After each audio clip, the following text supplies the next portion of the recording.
All right, let's get this show on the road. What's up, guys? Hold on, let's get some music going.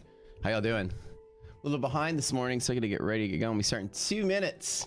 Markets open, rational bands looking good inside of Doomsday. Good, good, good. Let's put Matt front and center. How y'all doing today? Big old tweets here. Talk about our, you know,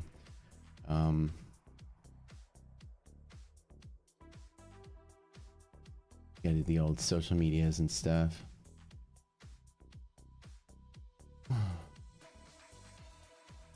Let's get the links going. How are y'all doing today?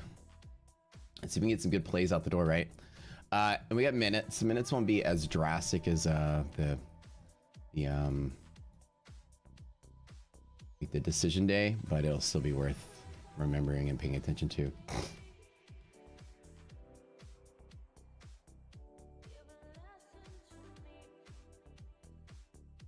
All right, let's get this live streaming going. I have to remember, it's like such a chore in the mornings. I love it, but I forget that it is a chore to get the stream going, because there's all these different buttons and stuff you have to click that I haven't clicked in a year. I have to remember them all. Different things I got to do. Right, make this little post here. Boom and boom, boom. Okay, it's great to go. Let's get front and center here. How y'all doing? How's life?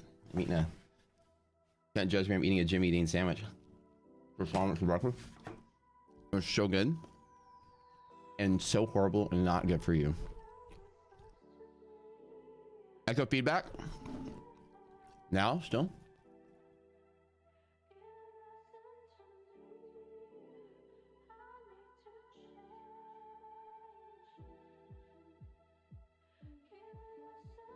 Is that only you or is that everybody?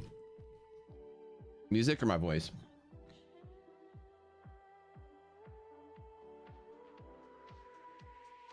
Oof, okay. Let me double check my settings and get all wackadoodle. Hold on. Check, check, check, check. Okay, that's good. Oh, dude, I know why.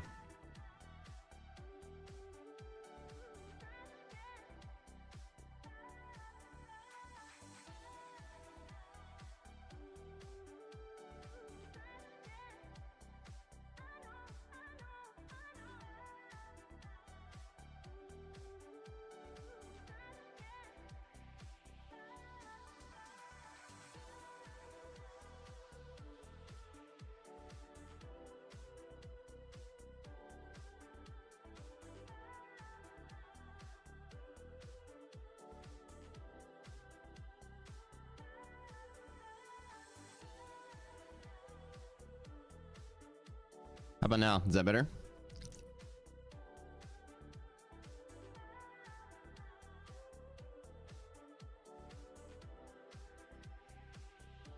Echo or no echo?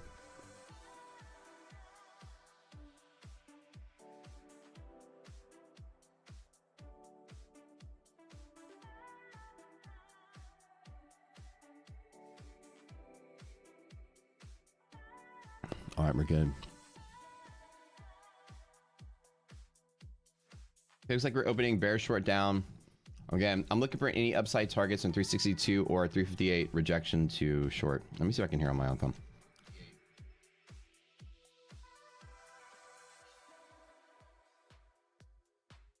Check, check.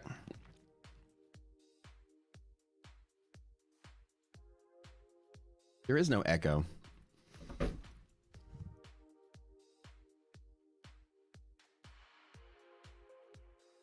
Sandy, I'd investigate maybe something going on your side. I'm listening to my phone. I don't hear any I don't hear any echo on my end. Earlier I did, but that was my bad.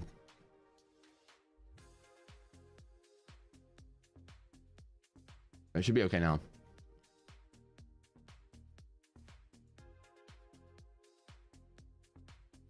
Okay.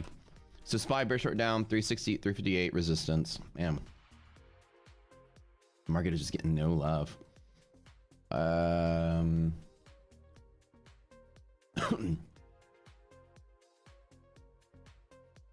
And same thing, bear short down. So bear short down on the playbook, if you guys know, make sure you get that front and center for yourself. Show you what this looks like here. A bear short down is at resistance against hedge pressure. Man, this is so good. I'm not talking about hedge pressure. I'm talking about this Jim eating that meeting. I'm going to sausage cheese croissants. Oh, so good.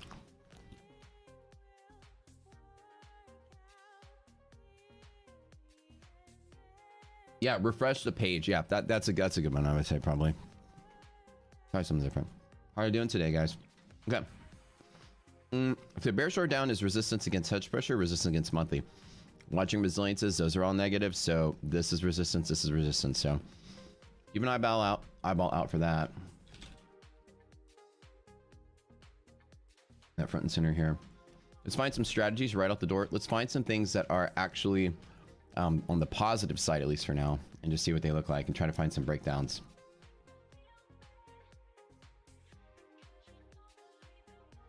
I see. And then we'll look for some plays.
Okay. All right, let's go front and center. Look at this. Oh, let me get my camera going here. I just don't want you guys to see me stuffing my face.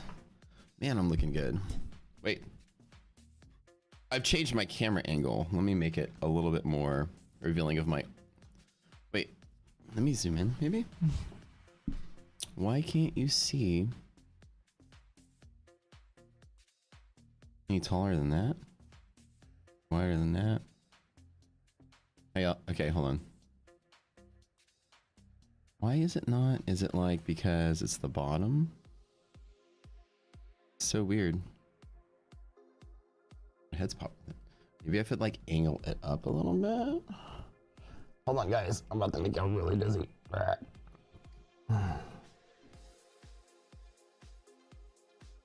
Like slightly better. Whoop. Oh wait. There we go. I like play the camera settings, but here's the oh, I know why. I messed with the zoom a little bit. Let me change this really quick. Sorry. Field of view. 90. See, like now you can see the room. Look how cool my green screen setup is. You can see some backstage behind the scenes. All this lovely professional gear I have. That's why, because I zoomed in a little bit. Let's put oh handsome down here in the bottom right corner. Let's actually put my camera back because it was just an artifact of the zooming. Ooh, all right. Slightly better. Slightly better.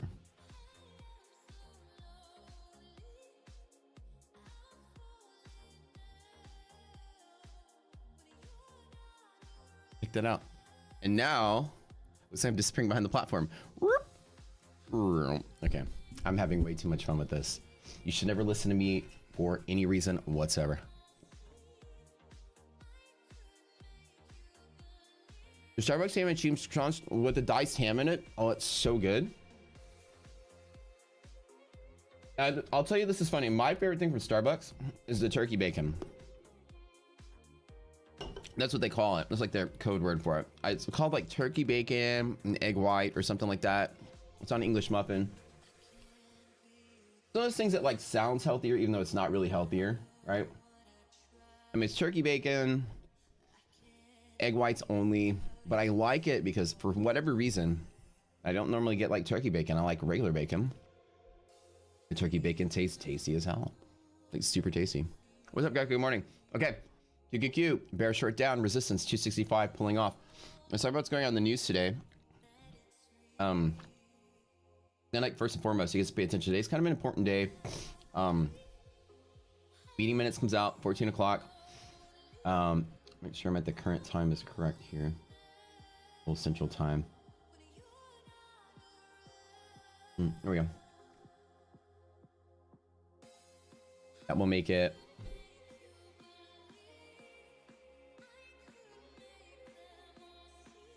I just crashed investing.com by switching the date. Come on, baby. Show daddy what he wants to see. There we go. See, I don't know if maybe I should log in so it saves my filters every time because I keep forgetting. I used to do that, but maybe I think that I have not logged in, and that's probably not saving them. Apply, US only. Let's go today. And let's change my time zone. Make sure we're all on. There we go. Okay, so today we have FOMC minutes. This is 13 o'clock my time, which would be 1 o'clock, 2 o'clock Eastern. And then today, of course, we have PPI. So PPI, we'll pull up those numbers very quick. Core PPI year over year. Here's some of these numbers, what they mean. PPI is the change in selling price of goods and services sold by producers. The difference between core, right? We have different ones to look at. We have core PPI and regular PPI. So putting them side by side, the real difference is that when you want to look at there's two different categories. And so the reason why it's important, especially in this environment, is because food and energy is going to be a big part of the PPI, and the core is the one that does not include the food and energy. So right now, different types of inflation or different types of analysis, right? So in a traditional kind of booming market when everything's going pretty good, you want to, everything's inflation is going to be something that you can like gauge by economic activity. Like things are really well, everybody's doing great. Prices going up around the board. But right now, when you're dealing with like this, what they call cost push inflation, which is the inflation of raw materials prices and labor prices that have to build their way into like the final selling price, like houses prices got jacked up that year, a lot of stuff. You start wanting to know the difference between like how food and energy is affecting, the price of stuff, because, you want to take it out because things are going to be very heavily skewed by those two categories in this type of environment. So normally most traders kind of like ignore the core a lot of the times. This year it's very important not to, because a lot of the limitations of what we're dealing with have to do with like food and energy prices, the base price of what humans need to live. And that's what's included in normal PPI. But you want to make sure that normally, if you want to just see the price of things that we buy and sell, like, consumer discretionary, consumer staples that aren't food, you will have those kind of things that you want to take a look at separately. So just kind of looking at them side by side, prices. Let's just take a look at the numbers super quick. Here's the core. Here's without food and energy. It's from the perspective of the seller. So when you pay more for goods and services, they're more likely to pass higher costs on to the consumer. So this is a direct measure of, from their point of view, the inflation based on all things that go into the price of that thing. This is the year over year, and you can see year over year from this particular month, nice and flat. Came in a little bit under the forecast and better than last time. So, inflation coming down. We all know that. There's no surprise there. Inflation's coming down because people have been working, producing goods, and stocking shelves of stuff, and competition brings prices down. So let's go forward. Let's look at the regular PPI. If you guys hear like every single day, we can analyze this stuff for you. I mean, I've been trading for like 12 years now, almost gone year 13. So like this stuff, I mean, I've been a student of the markets for over a decade. So any questions you guys have about these reports or what they mean or their importance, feel free to ask. Now, this is the one that most people look at, the PPI. There's two different metrics of it. There's a year over year measurement and the more shorter term, month over month. The month over month can be a little bit noisier, right? Because it's just going to show you the change, right? So This is the change in price of goods, obviously from last month to this month. That was a pretty big change up, right? You have, and when this number is down, it means prices come down, or the rate is negative, so prices have come down. If it's positive and lower, it means prices still went up, but they didn't go up as much. So if it goes from negative to positive, that means that actually prices were coming down and then they shot up. So this is a trend in the other direction. So it looks like, for the last 3 prints, we've had a trend the other direction. Prices have been going up, up, and up. Inflation's been somewhat coming back, but it's going to be cyclical, and we've all talked about that. It's not inflation for the long haul. It's a cyclical nature of what happens when you shut down the economy and turn it back on. You create a wave, an effect that just takes a long time to dissipate, and it's not going to dissipate overnight. Okay, so anyways, this number's in the short term, it doesn't look good, right? It's, traditionally you'd see that as a bearish sign, but the year over year is good, right? The year over year, including, this is PPI normal, right? This is including food, energy, everything. And you can see that on the year over year, while it is high, this is the change again, the rate. While the rate is still, while the inflation is, anytime this is positive, inflation is still there. As you notice, inflation is pretty much always there, right? The rate is almost always positive because the Fed tries to drive like a 2% inflation rate all the time, right? And you can see that the change every year is like around 2% or less, except for now. So the target of the price of goods and services is typically maintained by the Fed's 2% target. And you can even see the prices of stuff kind of float around that 2% almost always. And so during QT, right, plus inflationary environment, you can see that the change from this year to that year is very high. So a year from, whatever this data point is in 2020 till 2021, it's definitely going up. Now the rate is coming down. It doesn't mean that it's not an inflationary environment. It just means that while the prices have been raising up like a rocket, the price raise is starting to taper off and still going up, but it's curving and flattening out. When this guy is 0, then it's flat because it's a change year over year. So don't expect it to turn around anytime soon. It's a kind of a long problem, takes a long time to solve. Is the market rational today? Well, let's take a look. Market is extremely rational today. All of our signs looking hella good. We still say hella in 2022. And although I am an old fogey, you may not be able to tell, Papa's going to turn 41 in 2 Saturdays. What? Wait, hold on. I totally lied to you. It's in 2 Fridays. I'm going to turn 41. Thank you very much. Starting tomorrow, I'm going to be in Colorado for 11 days. All of you Coloradians, Floridians, midi-chlorians, what do you call yourselves, you Colorado folks? Are you midi? Did I say midi-chlorians? What are you guys called? We're Texans. There's no debate about that. That's the easiest one to know. Coloradans. Any of you folks in the Denver, Boulder, we're gonna be basically going everywhere. There's a lot of reasons we're going out there. But major for my birthday is me and 2 friends also have a birthday in the same weekend. We're all going to see Griffin, the Red Rocks Amphitheater. And then we just decided to spend a week plus out there just hiking, biking, seeing family, things like that. Coloradoan? Coloradoan or Coloradan. I'm going to completely butcher this. Okay. Anyways, market's rational. We are opening inside the bands. DD is less than 1/2, which means the affinity today is going to be for the lower band. I'm saying that when the meetings come out, the minutes come out, I'm expecting the lower band to likely be where that affinity is. The market's not showing any signs of bullishness today. Not yet. Not a good sign. I'd say going forward, anytime that DD is less than 1/2, we expect the market to move here. What is DD, you may ask? Go to our Discord. We have a bunch of bots that come out, and these bots are next level stuff that you won't get anywhere else. So feel free to make sure you come here every morning and get these bots readings from us, and we'll tell you if the market's rational or irrational. We had a whole video, and I want you guys to watch that today. If you have not seen the difference between irrational and rational markets, this video will literally change your trading game Probably won't make you a better trader. Nothing can make you a better trader, but change your trading game, like how you play the game. Completely different. Everything we do is completely different. Nothing today. And or nothing yet. So irrational markets are determined by, if you come in our Discord, does everybody have the Discord link, by the way? Make sure you come here. I'm going to show you this super quick. Come to the Discord. When you join, it gives you like a 7-day free trial. Our Discord, most of it's free, so you can just chill there and hang out and chat all the time. Make sure you go to Rocket Scooter. And do me a favor, everybody. Do me like one favor really quick. Go to the stream. Go below. There's a little thumbs up button.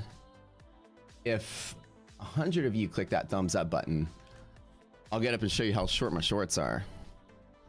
Because daddy's been working out a lot, so I actually have like changed my wardrobe a little bit.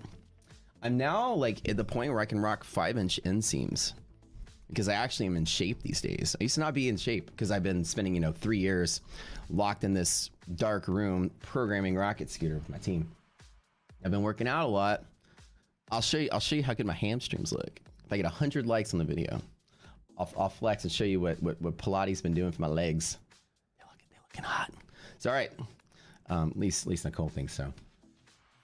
I used to all be like, biceps and whatever, but I'm gonna tell you, this solid core Pilates thing we've been doing, woo, baby, that thing's been like rocking my face off. So go here, rocketscooter.com, check out the free trial. Our algorithmic AI platform is going to actually show you where market maker positions are, market maker options, where the hedging is balanced between the two. It's unlike anything you've ever seen before, and the playbook actually that I'm going to show you right now is part of what you get. All this stuff, if you guys, the free trial, you can check it out and play with it, and I'm going to walk you guys through how we're going to do the morning. Okay. So first thing you do every day is you make sure market's rational, irrational. That video that I posted is to show you if market's rational or irrational. You come to our Discord. Let me record this. Okay. So the video I posted, right, that we had earlier is if the market's rational or irrational. The difference between the two is a rational market. You guys use technical indicators and whatever you use to read the charts, right? Well, those things tend to work more or better when markets are rational. When markets are irrational, they don't follow any trends or patterns. The definition physically of rational, irrational, we've defined here. So these are our definitions. You can't, I guess, Google them. But the way that we define them is this. Market makers have a clear path to finding liquidity. Most of the time, they will know where buyers and sellers are. So if they need to find buyers, they know where to drop price because they know where they are. And when they find sellers, they're going to raise price because they know where they are. In a rational market. Irrational market, liquidity is very hard to discover. So market makers will not have a clear understanding of where buyers and sellers are. So they're going to have to make drastic whipsaw type choices to react very quickly to what we're doing. So you have to understand is that rational markets, your trend lines, your fibs, the patterns, the chart patterns, whatever, work very well, as opposed to irrational markets when they don't work at all. They actually do not work. They actually have 0%. It's not even a 50-50 shot. It's like they're not even there. You'll have like a bull flag or I don't know, whatever you're looking at, and it'll just like melt through the wall like it was never even there. Irrational markets don't care about structure. Structure's lost. How do we know what an irrational market is? If you come to the stop rules in the Rocket Scooter Discord, you go right here. Stop rules will tell you. Big fat capital letters. That video will show you all 5 of these things. Every morning, it's a 1-minute check. If any of these things flag, I don't do anything. And let me tell you what the art form of not doing anything affords you. There is something that you hear all the time when traders say, here's how you become a better trader. Don't overtrade and use risk management, right? And you're like you hear somebody say that, somebody tweets that, it's like a feel good, tweet, right? And you've been doing like horribly for the last month, right? You hear that tweet and you go, you're right. Oh my gosh. Oh, I got to use risk management tomorrow and stop over trading like totes, right? Like I've got to do it. Like, I've been overtrading. So I'm going to wake up tomorrow. I'm going to change my mental game. Gee golly. And I'm going to not overtrade. And I'm going to start using risk management, guys. And then you just say that, right? And apart from feeling good after you say that, you kind of just wasted your time. And you're kind of just going to jump into the market tomorrow, repeat the same stupid behaviors that led to the problem you had to begin with, right? You can't just wake up and be like, I'm totally not gonna overtrade tomorrow. Because in reality, what does that even mean? What metric are you measuring as overtrading? Number of trades per month, number of trades per week? How are you not overtrading, right? You need some kind of thing for yourself that tells you, don't trade today, right? Risk management. Well, irrational market was something kind of discovered by us where we found out that statistically, our indicators just didn't work under certain conditions. But then we also tested further and found out that none of y'all's indicators work either. It's kind of neat under those conditions as well. Everything sucks. So, you know, when you hear people use technical analysis or even technical analysis based algorithms, I hate when people call a technical analysis system an algorithm. Algorithms tend to be computers that make choices. So the choice that we make here, that I make here, is that when irrational markets happen, I turn off my analysis. Which, if you have a continuous like trend lines and MACDs and stuff, they don't have anything in them that turn them off. They tend to be working all the time, or trying to work all the time, right? And so in mathematics, we call that continuous function versus discontinuous function, right? So an example is if, you know, you have a big, you know, your trend lines are now crossing over right here, and all of a sudden a catalyst happens, boom. And your trend lines take like weeks to catch up to that flip over. So, you know, you're gonna get like a signal right there. Well, a catalyst can trigger an irrational market. Irrational markets just throw everything out. Easy as that. So when I wake up every day, I check those 5 things. It literally takes less than a minute. Sometimes even less than like, you know, 10 seconds, because I can pre-do all of that. I look to see if VIX has traveled a certain distance. That's it. I look to see if the S&P opens beyond a certain distance from the close. I look to see if the VIX is getting any additional long pressure from hedging. I look to see if there's a catalyst, for instance. We have one coming up today, possibly. We had PPI come out, CPI come out. You can have earnings. All those things are catalysts. And what is a catalyst? We define that in the video as well. We have an actual way to label and define all of these things. It's not just wake up and trade less. Wake up and I'm going to use risk management today. All right. No. There's a system of risk management that is repeatable rules that you follow. For you, Rocket Scooter is the world's first risk management platform, and we teach you risk management on top of everything you do. So we can give you guidelines that you can use to as a starting place as you shape yourself as a trader. Last one is break of hedge pressure. So this one's determined in the morning. This one is like a check. Like these two basically in the morning, I get the reads. I'm like, nope, nope. This one I can read pre-market. This one I can read pre-market. This one, you know, it's on the schedule, or you just listen for it when it happens. So today we'll go through the checks really quick. And then if you watch that video, it'll show you how to do exactly what I did. Super fast. Okay, ready? We're gonna go through them one at a time. I usually keep a quad chart like this so I can look at all of them together. First and foremost, we have something called the risk interval band. This is something I program once a week. And these are just a band that shows a distance traveled from close. So as long as we're inside this band on either the S&P, NASDAQ, or Russell, look at those 3 together, then the market's rational. Okay, ready? Check. Rational. Number 2, as long as VIX hasn't traveled in that same session more than that band total, again, they're pre-populated, super quick. Check. Boom. We're good. A catalyst, the market moves a total distance of one risk interval off an event. We had an event this morning, which is right here. This was the PPI that came out. What is a risk interval? Well, you come to the bot. Tells you this risk interval S&P 27.5. This is gonna be fast, I promise you guys, but you can come back and rewatch this video.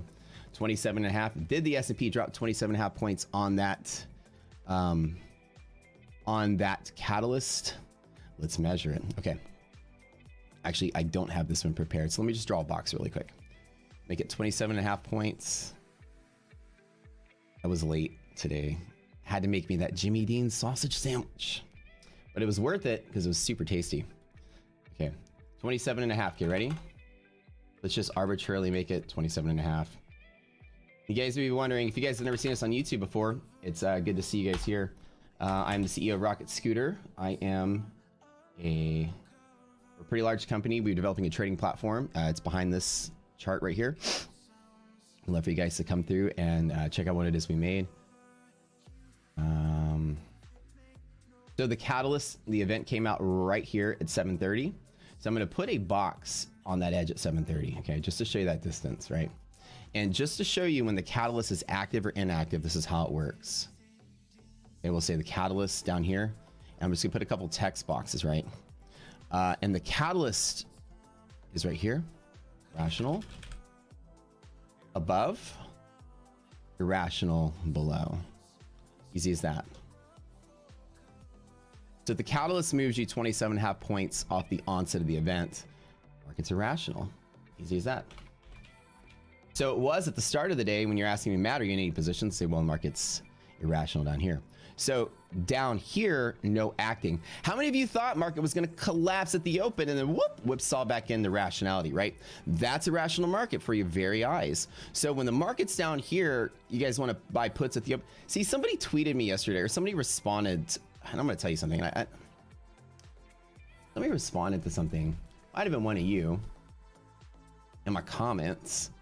And in my comments, I had this like, again, I love you guys. I'm not gonna like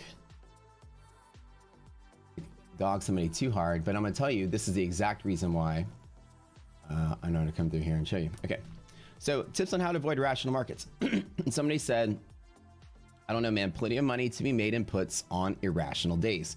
While that's true when you win, when you lose the money. So again, correct to say, yes, you can make a lot of money when you win, but will you win? And so, yeah, on irrational days, I like to sit out, but you can make a lot of money on puts on irrational days. Well, can you, right? I mean, when the market collapses on itself, I have different measurements of that. You see today, had I bought puts on this irrational day, I'm out of the trade. So be careful believing that just because the market sells really hard, buyers were found and we're back to the rational side of the market. I'm not making any entries down in here. Do we all understand? Pretty easy as that. Okay.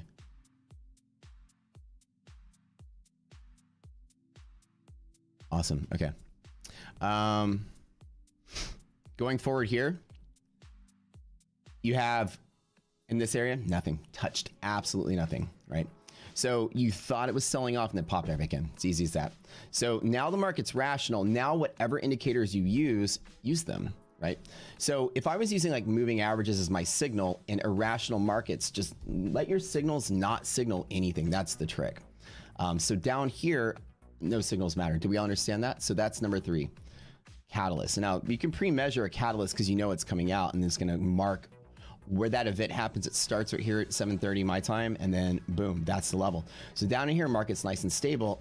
As you see, as you start to break into that irrational territory, don't do it.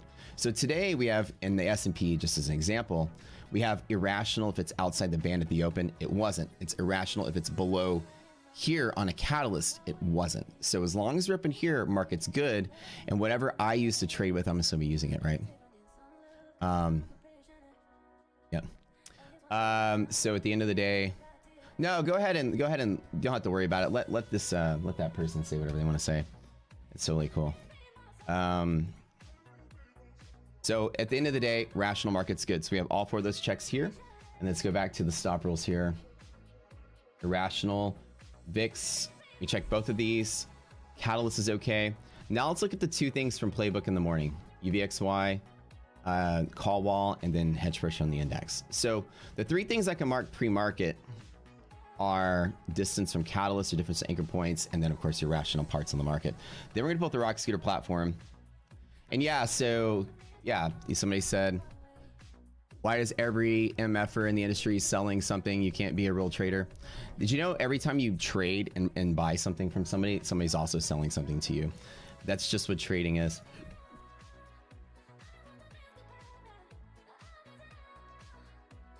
I also made a trading platform. So did the Robinhood, and so did the Ameritrade, so did whatever. I don't know.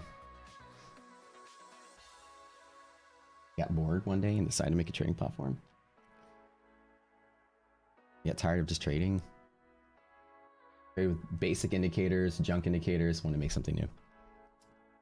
So, number 4, irrationality. We look for hedge pressure breaks. Anytime the market opens on one side of hedge pressure, there's a consistency to the hedging.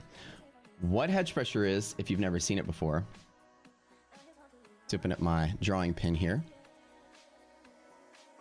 is when you can isolate only market maker options, right? Which is what we do. Our technology does that. Nobody does that. Nobody does that. We're the first. Nobody's even close to doing that. So we take all options, and our technology looks at every trade that comes through and looks at only market maker options. How do we know that? There's some techniques that we created that allow us to do that. We know the patterns of what market maker participants follow. We know the rules they have to follow. We know the regulations they have to follow. We know everything essentially about how that game is played as much as we can. And so we take all the options that come through, every option, and we analyze them, and we eliminate just, you know, your YOLO puts and calls, and we find just market maker options. When you can do that, you can isolate the bear zone of the market, the bull zone, where the real bulls and bears are. That's it.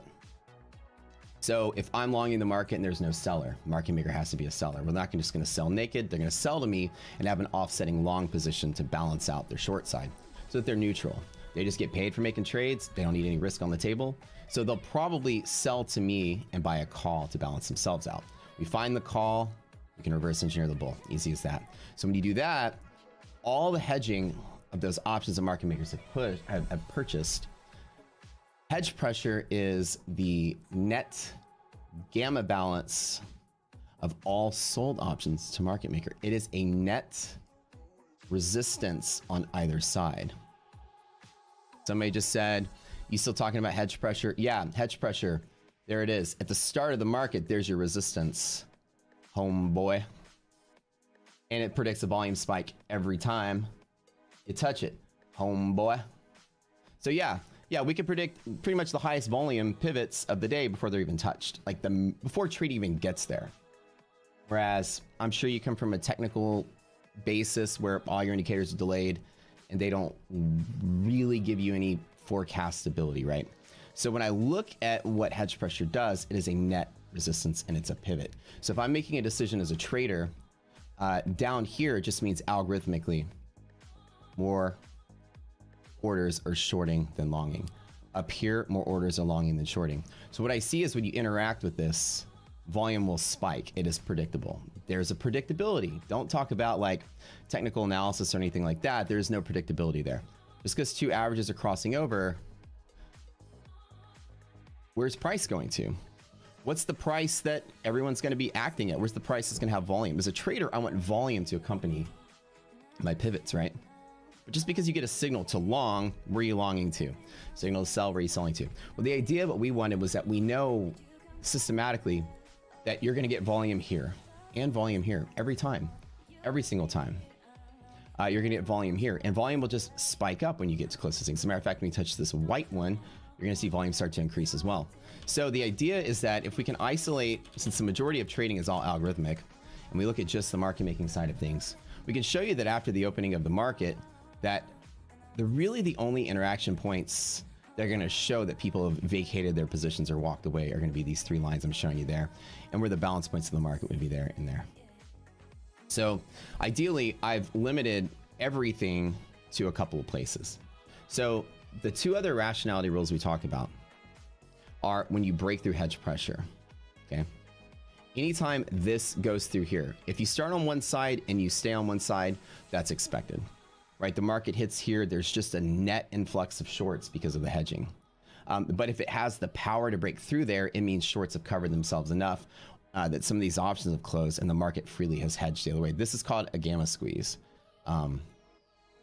So if the market flip-flops there from one side to the other, up or down, if it just passes through and goes to the other side, then the market's considered irrational. So what we look for today is going to be the other two signs of irrationality, which is going to be using Rocket Scooter. So very neat is that if I'm trying to pretend I tried to short off a hedge pressure, which was an entry of a bear short down. I open up Rocket Scooter, liquidity map will tell me where buyers and sellers can be found. Liquidity map is a map of what market makers can do to find price, to find buyers and sellers very easily. So with the market's rational, then liquidity map is great. And that's a beautiful Microsoft Paint drawing down here, which we're about to update with an even better Photoshop beautiful version instead of a paint version, a slightly improved graphics. Can't wait. And then eventually these guys will actually be drawn for you on the charts, which would be nice. So as long as market is rational, check, bear short down, then I come straight to here. Now, we haven't broken hedge pressure, so that's number 4. I'm going to demonstrate how this takes less than a minute every day. The last thing I'm going to do, and I'll come back to describe what we're dealing with, is UVXY.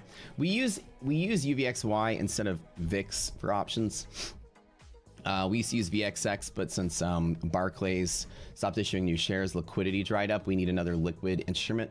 We like to look at the ETFs and the options that go with those, because ETFs settle and are exercised, and they assign shares of the underlying. VIX and SPX and those kind of options that only settle in cash, we don't use those for analysis. There's a trick to that. Again, when we're explaining market makers, there's a reason UVXY is the best thing to read the VIX on. So when we talk about the 2 types of rationality, is that when UVXY interacts with a call wall, the market's going to be irrational. So if this thing starts to decay right to here, at this point in time, market's going to do whatever. Okay, hard to predict, because call walls tend to be very, very, very violent when you bounce over that call wall. For whatever reason, VIX has that ability. And so if I'm say that I bought the S&P and the S&P starts rallying, and VIX hits that call wall, from here, I don't know what's going to happen. It can literally just decay out, which would be great. It can rally and go whatever. So what I do is I'll trim, right, my position, because it's irrational, or maybe just not make a new entry point. So the market has rallied and VIX has entered there. We consider the market irrational if it bounces or interacts with the call wall by going higher. I would enter a new position. So if you interact with this and then you start moving higher, it's irrational for the rest of the day. I'm missing an R there, who cares? So the only time it's rational again is if you get on the other side of the call wall. But it's a caveat to this one, because anytime you break through hedge pressure in general, market just is irrational altogether. So VIX, S&P, anything.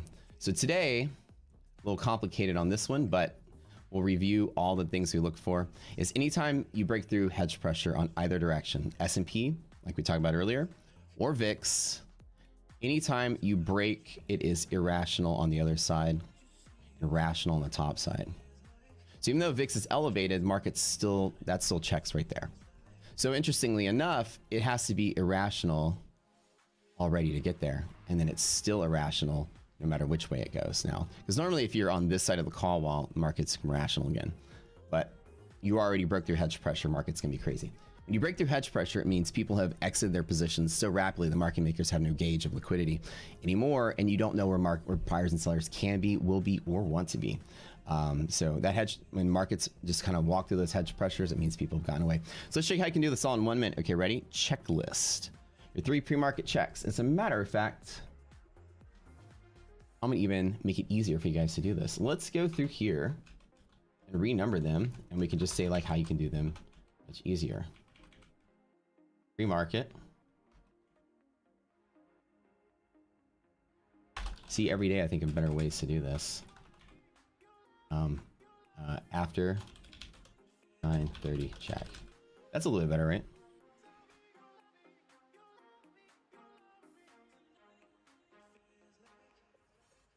By the way, Rocket Scooter is trucking along. We want you guys to at least check out the free trial if you can. We'd love to have y'all here. Pre-market check, post-market check. We're glad to see you guys really taking a look at our platform. We have charting, we have scanner, we have watch list about to come out really soon. Ooh, too many characters. Okay.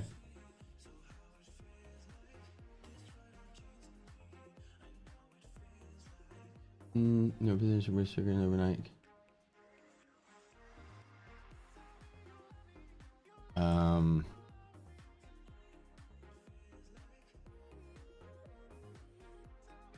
Turn. I'll remember what that means. Okay, good. All right. So 1, 2, 3 pre-market check. What I do, I keep a grid with the major indices together. Okay. So I come through here. I made myself an indicator that I type in once a week. I come here and it just shows me where those bands are. It calculates the distance off the close. Okay, ready? So I wake up every morning. These are the things I do. I look at all 3 indices. We don't look at the Dow. We just look at the Russell, S&P, and NASDAQ. Whichever one happens first is the one that controls the market. So none of the markets like to fall apart. And that's it. Okay, ready, set, go. Inside the band. Yes, yes, yes. Rational 1. Number 2, VIX. Did it break through hedge pressure? Risk interval. Band? No. Rational number 2. You go back to right here. You have a catalyst. So today we look at the catalyst. I'm going to measure it right on the S&P. I tend to use the S&P to gauge catalyst rationality because the S&P is the most diversified of the indices and containing the high market cap things. So catalyst, come here really quick. Have a box pre-drawn. Move it to where the catalyst starts. Here's the bottom. Above is rational, below is irrational. So check. Rational, rational, rational. Boom, boom, boom. Good. 9:30 now. Market just open. Let's run S&P. SPY right in front and center. Let's see if we've had any hedge pressure breaks. Yellow or blue. Either one of them counts. Okay. So market open here. Irrational. Oh no. Sit out. Back to here. Market nice and rational. Check. That's 4. Okay. UVXY. Simple as that. And you can reference this video to get through. And then we go up to UVXY front and center, and UVXY is nice and stable and rational. Now, one of the things is, because those are all 5 and we're done. Okay, so market's good. Once you find out market's rational, now I'm going to come through and just start trying to find trades. So firstly, let's see if the indexes we're touching today. Right?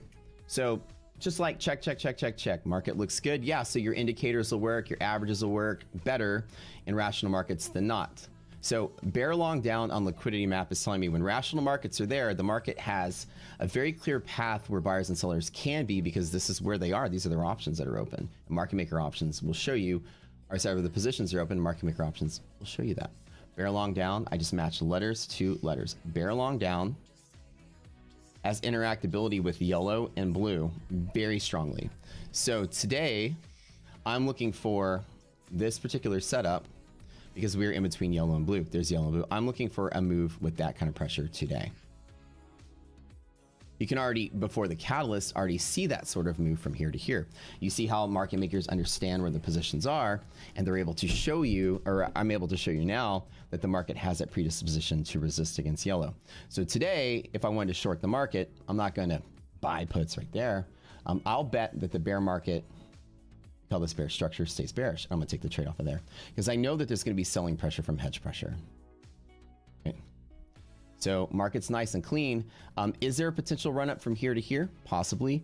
I'm not going to take that bet just because it's bear structure. So I'm going to wait for the market to go here. If I was like long any swings, I'd probably close my swings right here to bet that the market doesn't flip rational. Doesn't flip on a break. If it moves up here, then I'm back to longing for the long haul. Simple as that. So that's how I do my analysis every morning. So SPY is looking pretty much sit out, stay out for now, as far as there is not really an easily seen trade except for hedge pressure break to the downside. Now, again, this goes into irrational territory. So it's not going to be a smooth, clean run, just like that wasn't. The market can be choppy. Irrational can do all kind of crazy stuff. So again, it's not clean and easy to see. So when you're in irrational territory, a trick is, normally markets are rallying and they're rational. Sometimes you just kind of get that FOMO and you want to like just jump in and you'll just long in the rally. Well, I mean, you might get lucky on a long market, but if you get this like break right here and markets are irrational, one of the things you'll understand is that anytime you try to chase something on an irrational market, you're gonna get punished, especially on the short side, because the market's gonna be choppy and go up and down. So the way that you need to think about this is that if the market's irrational, you're almost gonna wait for a pop, like a really good one to short against. You're not gonna short on directional movement. Directional movement tends to imply the market's rational and dealers know where the buyers can be and they're just going to go there as fast as they can in a straight line. But obviously, if the market's irrational, they're kind of like waiting and listening to what we're doing. Oh crap, somebody sold, drop it really quick. Okay, somebody bought, raise it really quick. Somebody sold, drop it, drop it, drop it. Somebody bought, ooh, raise it, right? So you don't want to be caught in that whipsaw crazy action. Irrational markets, not necessarily directional markets. Instead, my trade on a rational market, especially if it's going to chop and whipsaw here, is to sell calls above monthly. I don't bet that the market becomes stable and goes here. Right? So if I wanted to short it, why buy puts and get your theta eaten up? Why not just sell calls outside of the band, where it's going to take a lot of work for this to go here and here, right? 2 breaks in a row. passing through liquidity pocket. That's 3 resistances in the row. So that's, to me, a better trade than chasing puts in the red.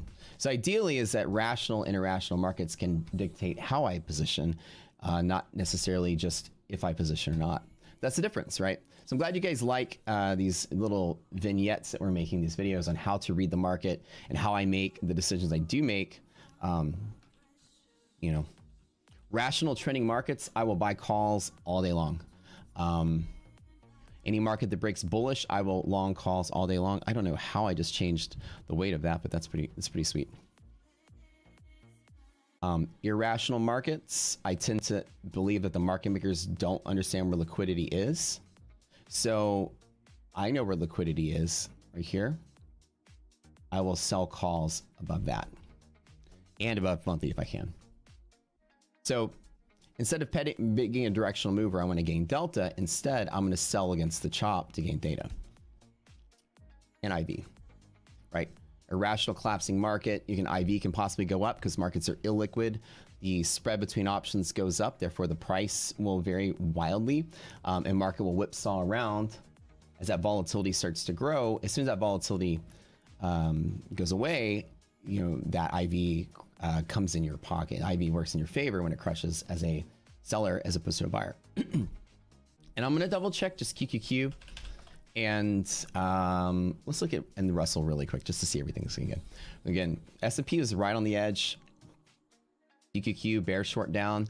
Same setup. I come here, liquidity map telling me that bear short down. I'm expecting sellers at blue and sellers at yellow. There are the sellers at blue right out the door. Easy as that. I only like to short against monthly hedge pressure. So, and plus with minutes of meeting coming out today, I'm not going to necessarily do anything. So as you see, those are rational checks. That video is really cool, so go watch it. Feel free to go interact with it. Like, subscribe, check it out. Yeah. So now it's just kind of the waiting game. I'd like to see a 265 break closer to the minutes. And then I would take a long 2 there, and I would probably close out all my longs right there if I got it. Do I want to take the short or let the market trickle lower? I'd rather just sit out and watch it fall, right? That's my style. Always like to be armed and ready for that bear market squeeze. I don't like to just long, short, long, short. I'll tell you the myth about trading. You might see your favorite folks, your favorite gurus, your favorite teachers, your favorite algorithms, favorite whatever, long this day, short that day, long this day, short that day, especially if it uses technical analysis. It's complete garbage. All of it is. No real trader trades like that. No real good trader long shorts, and makes consistent money. Most traders either are good at one thing, which is why even the government acknowledges that traders typically fall into one of 2 categories. The biggest holding of positions of commitment traders actually is leveraged funds, hedge funds, which are typically almost always just net short. That's all they're doing. They're shorting and then not shorting and shorting and then not shorting for the most part. The net position of them is typically short. Asset managers, it's like your 401ks, your mutual funds, pension plans, all that are typically always net long. So even the group of traders that makes money consistently, like your 401k is always going up in value over time, they're not long, short, long, short, long, short the market. They're buy, close. Buy, close. They're almost always net positive and only long only. So typically, like, hedge funds have sometimes long and short strategies, but they're not based on like technical indicators. They're based on company health. Like, you know, companies would short GameStop to go to 0 because they bet GameStop's worth. It's not because GameStop's hitting a moving average or a resistance and they decide to throw the hedge fund's money into the short, right? Companies or management firms tend to have a strategy that they stick with, and most of it has to do with fundamentals. So just remember this, right? Get good at one type of trade, whether you're a short or a long, whether you're a buy or a sell on the option side. Get good at that one thing and practice that one thing. That one thing doesn't show up, then learn to not make a trade. Shorting a market by directly shorting a market by directly longing, shorting a market by selling calls, shorting a market, longing a market by selling puts, longing a market by buying calls, shorting a market by buying puts. And all 6 of those things are 6 completely different styles of trading. It's like picking up drum, picking up violin, picking up piano, and trying to master all those instruments to be a one-man band. I would try it. I would get good at one thing and one thing only, and practice one thing and self-coach on that one thing until you master it. And then, you know, use that as your fallback, right? That's your money maker. That's your generic trading setup. Get good at that one thing you're good at, and then start to practice something else. You can always fall back on that thing you master. You ask me, what's the easiest thing to do as a trader? I'll tell you. And if you're out there trying to play these like trading combine games, you know, trading combine companies where you pay like a monthly fee, practice trading, you're paper trading, and if you pass their test, you get a funded account, right? Can I tell you, if you had to pick one style of trading that kind of helps more than any other, now it's paper trading, so remember this isn't trading advice because we're talking about paper trading at that point. The best way to trade there and anywhere in general is to wait for bull markets and trade non-volatile, rational, we just talked about that earlier, bull markets and buy dips. That's it. Volatile markets tend to show more ups and downs. This is increasing volatility, which is the range at which it has to deviate to find buyer and seller. Markets are volatility is greater than volatility in a bear market is greater than volatility in a bull market, which tends to dry up. You usually get punished on your drawdown, which is how much the market goes against you while you're in a position. Much more so. You get your ass beat shorting markets on drawdown than you do getting your ass beat longing markets on a rally. It's non-volatile. Essentially, volatility, when you're on the long side of the market or short side of the market directly on shares, so it's just long shares, right? Longing shares or shorting shares, or longing options, so longing calls and then longing puts. Okay, this is bear side and bull side. When markets are collapsing on themselves, longing puts, that volatility and just not directly going to your strike is going to make you lose theta faster than this guy that has a more direct path there. Non-volatile markets tend to have a more direct path because volatility and liquidity are inverse. Liquidity is where market makers know where buyers and sellers are. Markets are volatile. Clearly they don't know as easily. So markets will whipsaw a lot more. So longing puts or shorting shares, this has a high drawdown because you will get punished by chasing, like you're just like, oh, I want to get in, I don't want to miss out. You chase that red, you have a huge drawdown. Well, in a bull market, if you chase that green, your drawdown statistically is going to be less if volatility is lowering, and typically volatility lowers when markets are going up. So the trick when you're getting started, especially if you're paper trading, is to wait for bull markets and long them. I don't care what environment you're in. If you want to try to learn to short the market, then you get in there and you become an expert at shorting. But don't flip-flop. Be good at one thing and practice one thing and self-coach on one thing. And then when you don't get the thing you want, learn to sit out and not do anything, because that's the not overtrading part. You won't learn how to not overtrade, and you're just going to wake up and say, well, I'm not going to overtrade. Well, here it is. Pick one thing you're good at and pick one side. You want to long shares or long calls? You need a non-volatile, rational, bull setup. That's it.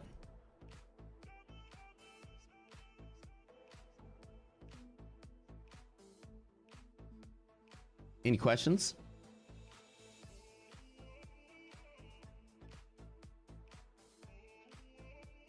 Okay.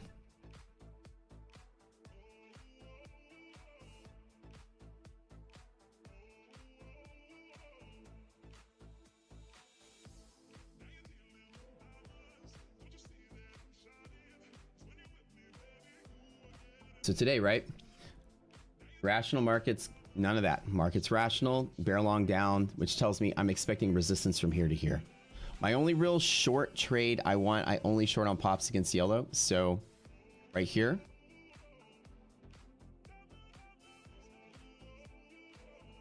That's what I'm looking for. So a nice little squeeze to the upside. Market's looking pretty okay right here. There's your volume spike on hedge push interaction. That's looking okay. Resilience is definitely positive. So let's look at the 3 indicators we have on the chart here. Is a DD lower band 3580? Why I put the line at 3600? Let me double check. Hold on. No, that's the catalyst risk interval. That's what that one is. Okay. So that's just off of the catalyst. Does this make sense, everybody? If you want to know my opinion, again, I'm a nobody. Don't listen to me. Really horrible at everything and terrible at this, but hey, sometimes I come with advice, and I look good while I give it. So here it is, right?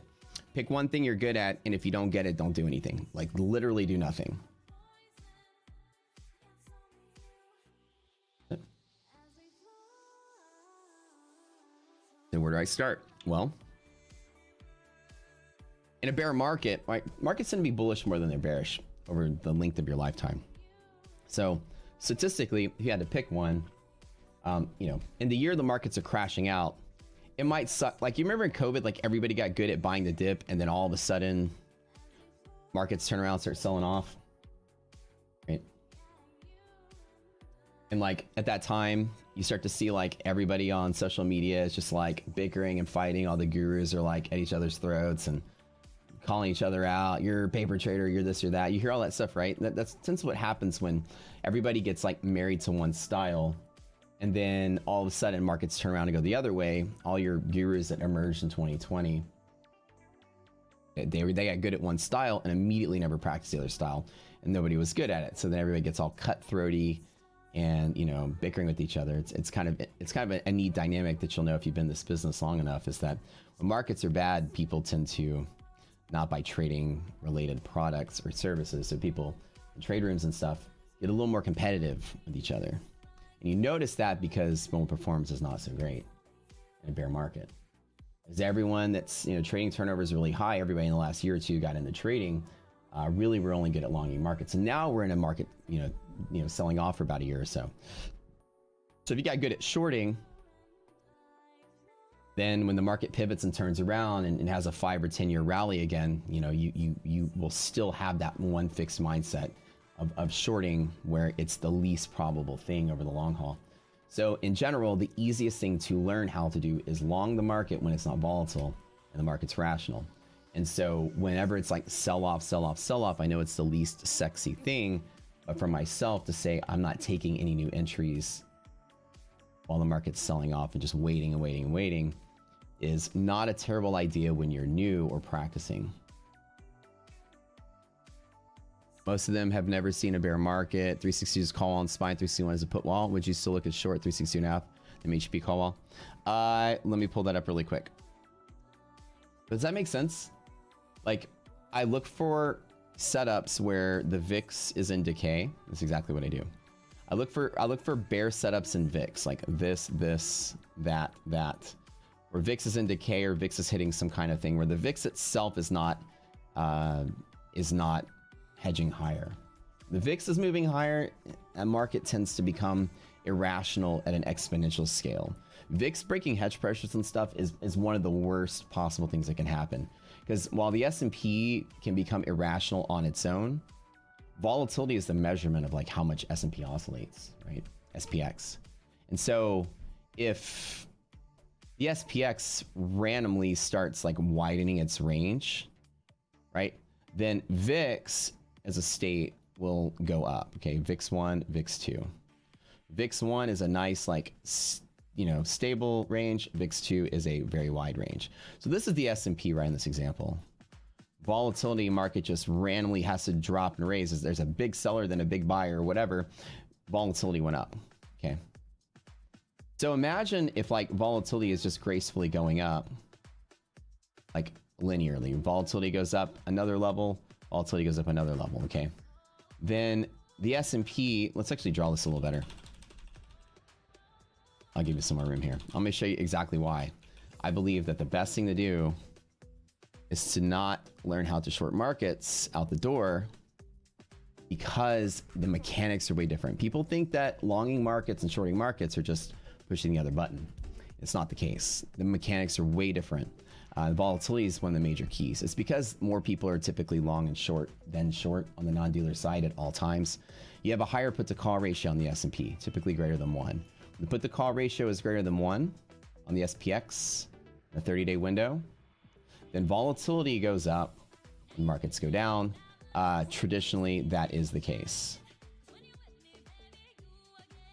If this was in reverse, but the call ratio was less than 1, then the VIX would correlate with the S&P more so in the directional. So VIX would go up when the S&P goes up. And typically at the base of short squeezes, you'll see that. At the base of COVID, we had that little response. They're going to go in the same direction. So typically, this is almost always the case. And therefore, that's almost always the case.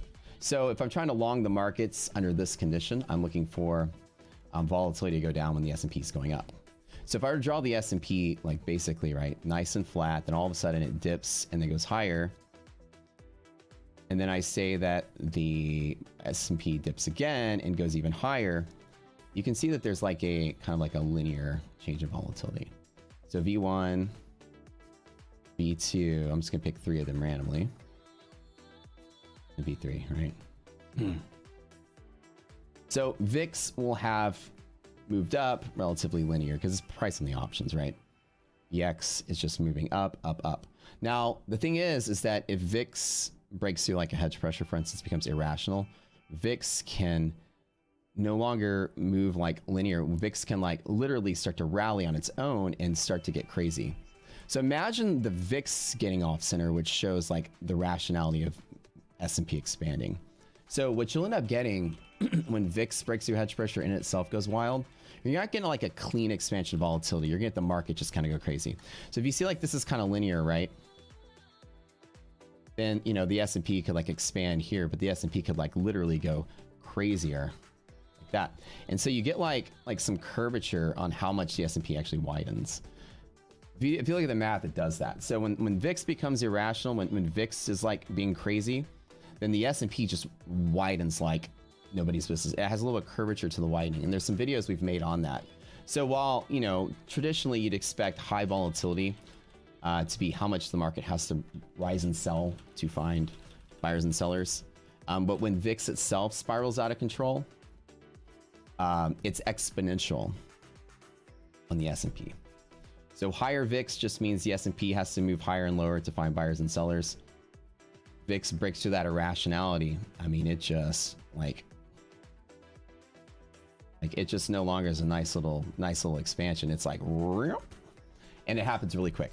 So when those VIX hedge pressure breaks and stuff, you don't want to be caught in that drawdown. That's where the market, like, you'll see them a lot of the times. You'll see like when the market kind of goes up on like a Fed minutes or like a Fed decision, and then it like drops down and then does this, and then it goes rip, and it goes like that, and then this, and then it's like like that, right?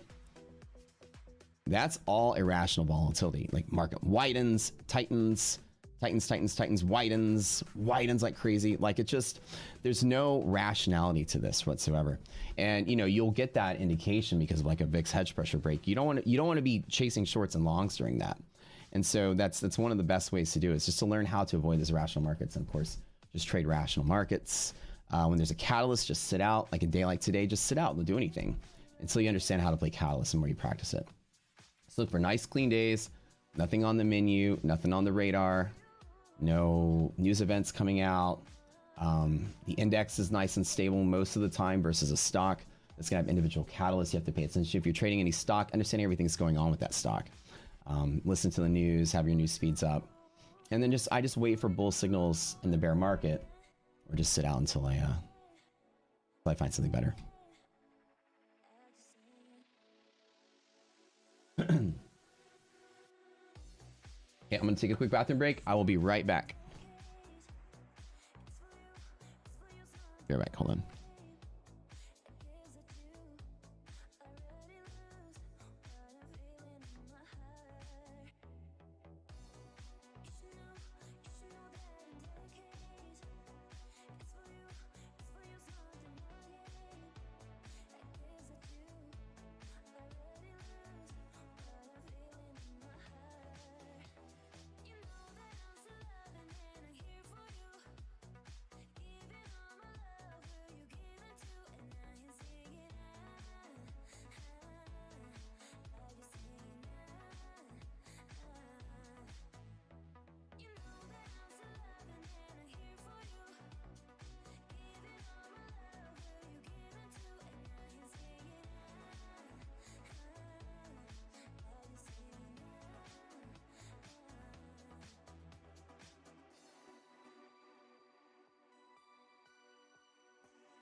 All right, I'm back. A little bathroom break there. Sorry about that.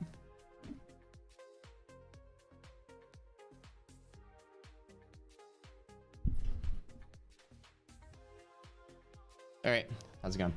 All right, market's still doing very little today. Nothing's crazy going on. Let's run the scanner really quick just to see if anything does look good. We're gonna look for two things. I'm gonna look for inputs. Let's look for some bear setups really quick just to see what the market is doing. All right, some bear setups, and then of course let's go ahead and in the strategies look for all the bear setups that are below monthly hedge pressure as well.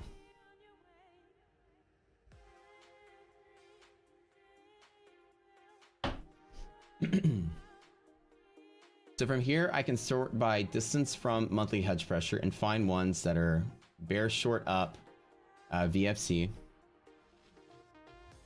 Powell says he's raising rates. They're going to still raise rates until the employment situation becomes challenged. Like basically, unemployment goes up or new unemployment filings.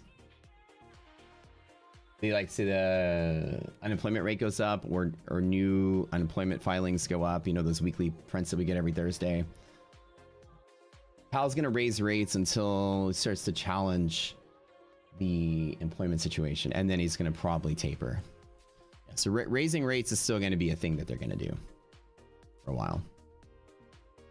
Now, seasonally, we did talk about this before, is that one of the things you will notice, and let me show you guys a cool correlation, right? Okay. So this is a kind of a speech I gave not too long ago called "Bad News is Good News," right? And one of the neat things I want you to notice is that when you're trading, especially when you're looking at fundamentals as a trader, one of the things that you want to do is understand what's really moving the market. Now we know that we've had, you know, quantitative tightening has been a market moving catalyst since the end of last year, right? We noticed people started actually selling back in October, November. Even though you had the tail end of COVID shorts covering, you had the selling essentially start right here. The community of traders will show you that. Just a quickie. I'll just kind of point it out really quick. You'll see that the net on the asset manager side, you know, started becoming less long right about, actually no, more actually closer to July. So even back here, like here is when the selling actually started. I thought it was here. So basically here, right? People started liquidating on QT. It's like, you know, we're on a bear market, right? Rate hikes, all that stuff is happening. And that the Fed does not, or that Wall Street does not perceive a reversal or bull market until the Fed starts cutting rates. Traditional. Somebody posted a stat on Twitter. It was like the last 7 bear markets we've had did not reverse to a mechanism to create all-time highs until the Fed started cutting rates, and that was the trigger. So even though you're getting like waves of buying and people getting stuff on their books at lows, right, as market's dipping, you're not going to see the market flip to that bullish feel because Wall Street's psychologically dependent on, you know, understanding the past and what other traders have done before. And it's going to be very clear that we're likely not going to see a full-fledged bull market until Powell starts cutting rates. Okay, so as a trader, let's get ahead of that. What's going to make Powell start cutting rates? Well, there is no stated mechanism that they said their policy is going to be flexible to satisfy conditions of the economy and things that are going on right now. Okay, so let's kind of go back in time and just say, okay, Powell's not telling us his target, but let's try to think of what he's looking for, right? The only thing with QT, right, or let's go back, quantitative easing is, you know, the Fed is putting, you know, basically printing money and buying assets with it. They're propping up the stock market by becoming a major participant in it. Their activity provides liquidity to the market. So in QT, the reason why traders respond the way they do is they believe the market's less liquid. Plus, in a period of rate hikes, those two things together are definitely bearish for the market. And the Fed, you know, made the announcement last year in a period of high liquidity anyway, so the market was able to, in the first kind of order of the first year, or in the first year, there wasn't that bad of a sell-off. You know, it's selling off, and the market didn't collapse on that news. I mean, it's just correcting, right? Down 20%. This is definitely considered a recession, you know, in this area. But, you know, had they announced it like, you know, pre-COVID and then COVID happened, I mean, the market would just be in a very dirty spot. So what are the motivations of the Fed, right? Well, we know down here that the economy, because we shut all the businesses down overnight, And just that 1 month of quarantine, right, that most people faced was enough to create 1-2 years of problems, inflation, in all markets, food, energy, housing costs. I mean, everything went up double the value, lumber double in value, like everything just went up because of that transportation bottleneck and that shipping bottleneck, right? So we know that if you shuttle businesses down, send everybody home for a month, there is a very long-standing problem from that. The economy takes forever to recover from that. It creates cost-push inflation that doesn't correct with any Fed action. The only thing that makes cost-push inflation go away is that you supply the market with goods, and competition naturally lowers prices. The Fed's interest rate is not going to change the type of inflation we have. It's not going to change the inflation on labor prices, the availability of transportation, the cost of raw materials will not be affected by the federal funds rate. That's not going to affect how much it costs to buy an ear of corn or a bushel of wheat or a barrel of oil. None of that is going to be affected by what the Fed's doing. So let's eliminate that. Inflation's going up because of the shortage, right? Or inflation was raising, inflation's high because of the shortage, and the shortage of all things, raw materials, shortage of labor, and shortage of transportation availability. It's just, there's a lack of inventory worldwide, or there was, and so the market was experiencing inflating prices. The Fed has no handle to control that. They do, kind of.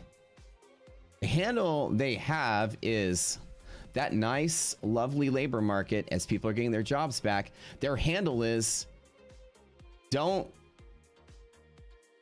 mess it up. People start losing their jobs again, we're back to here. And who is Big Daddy Uncle Sam gonna look to for the bailout? The stock market crashes. Fed. Okay. Right? The Fed. Right? Big Powell.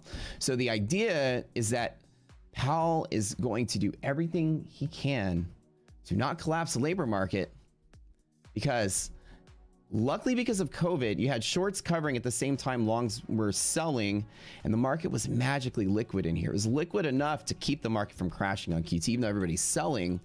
The neat thing about the announcement is the timing was so beautiful, and that because of COVID, you can see how the green line is going down. I always love talking about it. It's my favorite chart. Red line is going down, blue line is going up. Shorts are covering, longs are selling, starting about right here.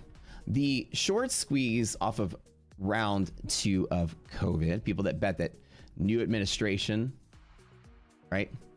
Democrat president, probably gonna shut the globe down again because of COVID, because they were certainly putting the pressure on the Republican one back there during the election year.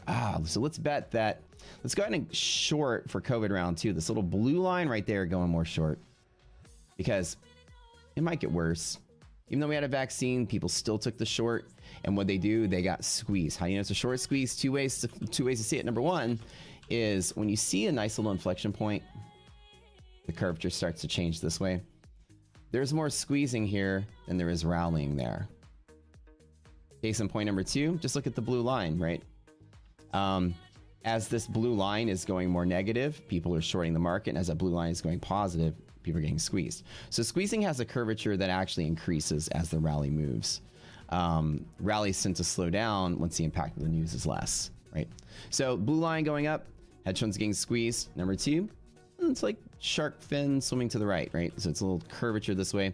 Short squeeze. Interestingly enough, all the way from July until the end of the year, if you don't know how to read this report, it was clear as day that even to the peak of the rally right here, that for 6 whole months, asset management pools were liquidating stocks because of QT, yet we rallied against the selling. That's the power of liquidity. It doesn't matter that people are dumping their shares to the market. Market makers were less short. Now they're becoming a little more long because we were dumping shares to them. As long as shorts are getting squeezed, price is going to raise. Right? As long as there's buyers in liquid markets, prices go up. That's like rule of thumb of liquid markets. As long as there's a buyer when markets are liquid, price will go up. Easy as that. So now the markets both trailed down because both asset managers are selling and people are shorting. So markets came down. So now in that regime that we have right there, yeah, the Fed was one of the biggest buyers, and no longer is the Fed one of the buyers. Uncle Spam nailed it, right? So no more liquidity, buy market, but the market's still, interestingly enough, very liquid. We had a period of illiquidity that started here, and the way that you can determine liquidity, at least in the commitment of traders, is very simple. And I want you guys to write this down in your little sticky notepad here. Is that when the blue line, which is your leveraged funds, traditionally your net short, you can say you're like your contrarian market, against your long side of the market, as long as they are pushing or pinching or expanding, market's liquid. So if the sellers are finding buyers, market's liquid. If the buyers are finding sellers, market's liquid, and sellers are finding buyers, market's liquid. And each one of these inflection points, liquid, liquid, liquid. The market was illiquid in the period where they're both trending down. So in the period of here to here, market was illiquid. And boy, look at that rapid crash, okay? Market sold off really hard. And then right here, we found some liquidity right at the base of this area. Market's finding buyers, even though it's selling on some news. Market's still surprisingly liquid right now. And number two is that the dealers, the asset managers, and leverage funds kind of had the middleman, the market maker, the dealer side of the market is also in a net long position on the commitment trader side, at least. Therefore, they're also holding the bag right here. We like have an adage here that says, liquid markets do not crash, and liquid markets doubly don't crash if the market makers are holding the bag. So this red line needs to be like below zero for the markets to like in that free fall state. So I'm still betting on the market being liquid, at least for the rest of the year, and then holding the fort. So, right, now let's get rid of the technical side of the market and go back to what the FOMC is doing. Okay, so on a longer scale, determining markets liquid, that's okay, right? Market's still kind of hanging in there. But what is the motivation for Powell, right? The only thing that you can see is the narrative that Powell wants you to see. There's no motivation to give you a head start as a trader. They're not going to walk out and tell you what you need to hear. They're going to say things to try to achieve a goal. And to achieve a goal, the Fed is bleeding off a little bit of risk from them in a period where they think the market is resilient enough to handle it. It's a brilliant power play for the Fed to initiate QT at a time when the market is very liquid. People are short squeezing off of COVID. They're buying at the high in rapid succession. Perfect time to talk about QT as people are dumping their shit to the Fed. I mean, to the market. The market still rallied for 6 months. Pretty cool, right? The timing is everything for that. Now to go like one step further is that, okay, so QT is going to be in effect fully, right? We're going to see the effects of that fully this year. But Wall Street's pretty much already sold off of the QT. So what are we waiting for now? Well, remember, Wall Street gets bullish when Fed starts cutting rates. Okay, so now let's try to figure out what would motivate the Fed to start cutting rates, right? Well, first they got to stop raising them. That's number one. They got to stop raising them so aggressively and stop taking such a hawkish stance on policy, right? Not only the Fed, but we need to listen to like the ECB and the other banks around the world just to see what they're doing, because the market is clearly responding to ECB commentary just like it did yesterday, right? So, in general, Powell's being more aggressive because he believes the market can handle it. And because inflation is high, if the market crashes, people tend to lose their job when the market starts to recover. Like usually after a market crash in the following quarters, unemployment goes up. If unemployment goes up, it's just like here where you have people lose their jobs and back to square one when it comes to unemployment and transportation bottlenecks and all that stuff we experienced. Just imagine it coming back again. And not only that, is that when you have just high unemployment without the inflation, okay, people go back, you know, you can stretch your dollar faster or longer and you can survive a little easier. But when you have high unemployment with high inflation, it's called stagflation. And stagflation is not something you just wake up and market recovers in a couple of years. Stagflation is a period of, you know, stand in line at your soup kitchen and get yourself a bowl of soup because it costs $20 and the government is subsidizing. I mean, the market, the world just collapses and there's really no recovery in stagflation. Okay, not easy at all. People want to get their jobs back, but they're making no money relative to like the cost of food and the cost of energy and cost of living, right? So market crashes here, and you once the restaurants open back up, you and your significant other still went and ate sushi, right, in the middle of COVID. But the market crashes here, you and your significant other will be fist fighting somebody in the parking lot of a Target so you can get a loaf of bread from them because they took the last one and you don't have money to pay for it. So at the end of the day, stagflation doesn't get better until a couple people die of famine. Somebody's saying in the comments, stagflation is a bad period of time. And like I said, if the market crashes, then unemployment goes up, then there's stagflation, and then there's no liquidity, right? Because the price of stuff went way up, even the price of stocks relative to your dollar. Like stock market also experiences inflation just because there's a rate of influx of money into a market, right? So there's no participation. Nobody has money to buy stocks. Nobody has jobs to put money in 401ks, nothing. Stagflation is like when all of you are going to go out there and jump into your underground bunkers, right? And try to ward off like the zombie apocalypse. So in stagflation, this is when Uncle Sam will be giving the Fed a call saying, yeah, market's illiquid, but like there's also inflation and we're all starving. Can you bail us out, please? Can you bail us out? The Fed will be like, fine. We got to bail out the economy. We got to put the risk on our shoulders, bail out the economy again, go into QE, yada, yada, and rescue the market. Okay. So the Fed has like, you know, let's just draw the Fed as like a stick figure, right? Here's the stick figure way back in 2008. You know, 2011. I'm gonna represent it by like he's just bouncing bricks on his head. 2011, 2013, 14, 15. You know, the Fed is like putting a lot of weight on his shoulders, even though I'm drawing it on the head because I chose stick figure. And the Fed is just trying to like, you know, not be carrying so much weight right now.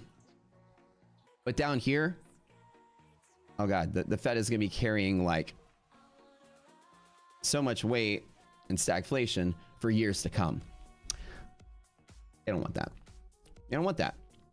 So why announce QT at a period of high liquidity? I'm calling it a pre-bailout. What? Pre-bailout. Fed is doing everything they can to prepare for the recession by taking the risk off their shoulders at the top to have the capital to catch the market in case it falls and they can ease up. It's better for them to put the risk on their shoulders while the market is liquid than for them to put the risk on their shoulders when the market is dead. Okay, so the only thing the FOMC cares about as a trader, you want to get a step ahead, is the labor market. The Fed sold at the top, exactly what they did. But here's the thing, right? The labor market. And how do you know that that's part? The thesis is that the Fed doesn't want to interact with the labor market at all. The labor market starts to look kind of crazy. Fed is going to stop being so aggressive, and that's what we're betting on as traders. And I'll show you the evidence of that. Wall Street wants to hear a couple things. Let's just write it down. Wall Street wants to hear rate cuts, right? Rate cut or some kind of dovish policy. All of a sudden, these two things that is bull market straight up. Bull market straight up.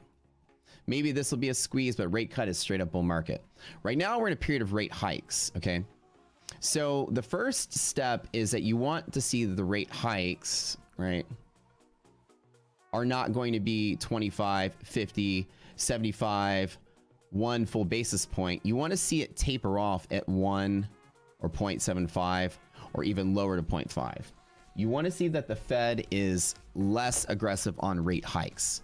That is a sign right here that it's leaning towards rate cut at some point. Or basically what old JP is doing is he's driving his brand new, pick a car, his brand new Lambo, and he's accelerating and accelerating and accelerating, and he's driving so fast that the wheel's starting to shake and there's like weird clunky sounds.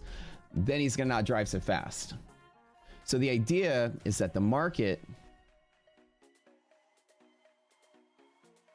is going to reflect people's perception of less aggressive rate hikes and essentially possibly rate cuts at some point in the years, based on predicting when Powell is going to let off on that accelerator just a little bit. And that's enough to squeeze the market. So the only thing that they can do right now by raising rates is not going to really curb inflation. The inflation numbers have come down the last 3 months because people have been going back to work and making stuff, and then finally supply has outpaced demand. So stock shelves are a thing, and when shelves are stocked with stuff, prices come back down. That happened on its own. Any economist would tell you that this took a couple years for us to have that shortage come back to surplus. Okay, so we're good. So it's not inflation that's the problem. It's not even QT that's the problem. Market is surprisingly liquid right here and right here. Very liquid. Yeah, Fed sold at the top. Market experienced, 6 months of illiquidity, and we're back to being liquid. This is an area where buyers are stepping in. This green line, buyers are happy buying at 3,500, and people are still shorting off of QT, but getting squeezed a little bit all through here, right? So there's still buyers and shorts, right? So buyers and sellers are fighting with each other right here. Even though it's a bear market, it's still pretty liquid, even though, Fed is raising rates and all that. So, they're testing liquidity.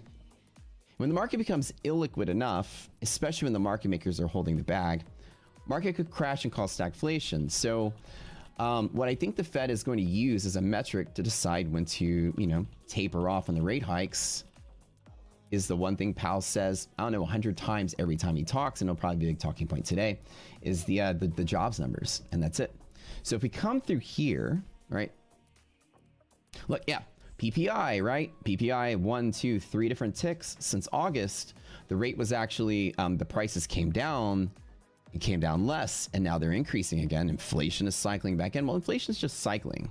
You're going to see, a surplus and then a shortage and then a surplus and shortage, and the waves will get smaller and smaller. That is normal as the economy is resetting, right? People get a little bit of cash. They buy a little bit more stuff. They make a little more stuff. Then they sell it slower, then they buy less stuff, and then they sell it faster, and they buy more stuff. And just inflation is going to have some cycles. Okay, so let's eliminate that as being data for today. Look, huge tick up. That's a really big data point, right? Huge change in PPI month over month. But the market's not care about it, right? Because Wall Street doesn't care about inflation, and that's part of my thesis number one. PPI year over year, again, we're still in a high inflationary environment, but the rate is slowing down. Again, the market's not, it's good news in general for the inflation number, but again, Wall Street's not caring. This is a very non-volatile, very rational day. So you can see the inflation numbers aren't necessarily driving the boat. So let's eliminate that, right? So what is driving the boat? Take a look at something, right? And riddle me this. You're Jay Powell. Everyone gets unemployed during COVID, and then these are unemployment filings. This is the jobless claims on a 4-week average. This is the number of people filing for unemployment, which is the number of people getting fired. And is a weekly number, which means the most direct acting, most instant reflection of the state of the jobs market.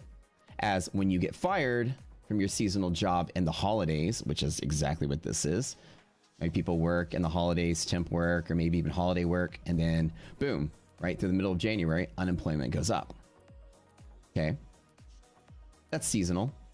And then all of a sudden, unemployment's filed down. They ultimately the first quarter, find jobs elsewhere, maybe whatever's going on there. And then from April until, weirdly enough, August, week over week over week, more and more first-time unemployment filers. People are getting fired from April until August. Why is that? Well, it takes a while for companies to realize that all you people that working from home, you know who you are, watching Netflix from home, still getting a paycheck. You're like, oh my God, my company gave me like a big screen monitor and a laptop and I can work from home. And I zoom into a meeting every once in a while. I don't really do much work. From about July until August, they realize you're temporarily expendable. And companies are starting to get smart to that.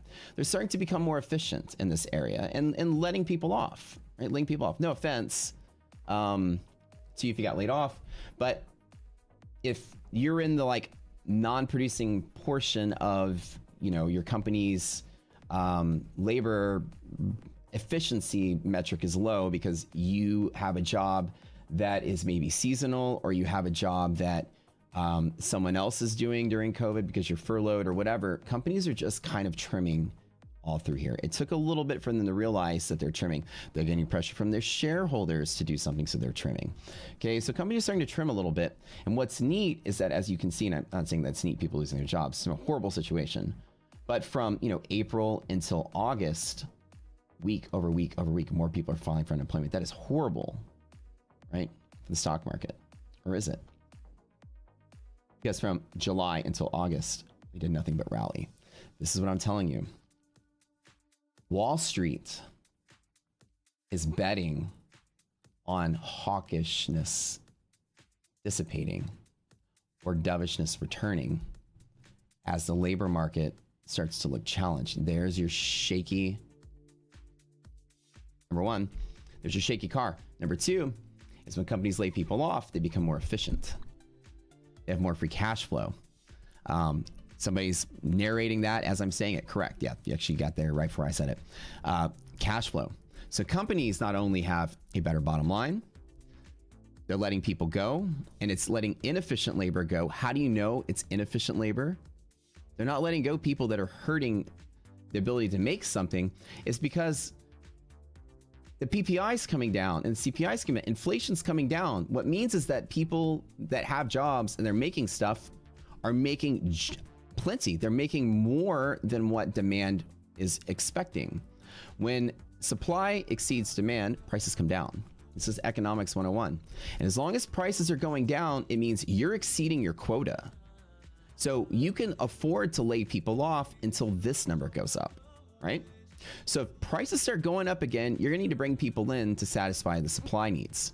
So if inflation's coming down, let's think 3 steps ahead as a trader. Inflation's coming down. It means companies can afford to lay off a little bit. They're making more than enough because those shelves are stocked. People are buying the goods. Prices are coming down from the perspective of the seller. So they're going to let some people go. Your surf Reddit at home, get a paycheck. Really kind of don't do anything. They let you go. Now they have the extra cash to reinvest in anything. Better logistical network, hire more shipping, more transportation, whatever their deficiency is, they can become efficient at it. More cash flow is always seen as bullish for the market. So what you're going to see is there's a twofold power punch based on the jobless claims data, whereas from January until February, the market upticked. And from July until August, the market upticked. So as that jobs data starts to turn up, Wall Street is going to turn up. And that's what you have to think of. It's the opposite of what you think, but that is the purest reflection of how Wall Street is behaving. And you have to think of it like that. If that jobs market starts looking really booty, there's no way Papa Bear Powell is going to drive his Lambo full speed into a wall and force himself to come in 6 months and bail us out at 100 times the needed liquidity than we had at the top.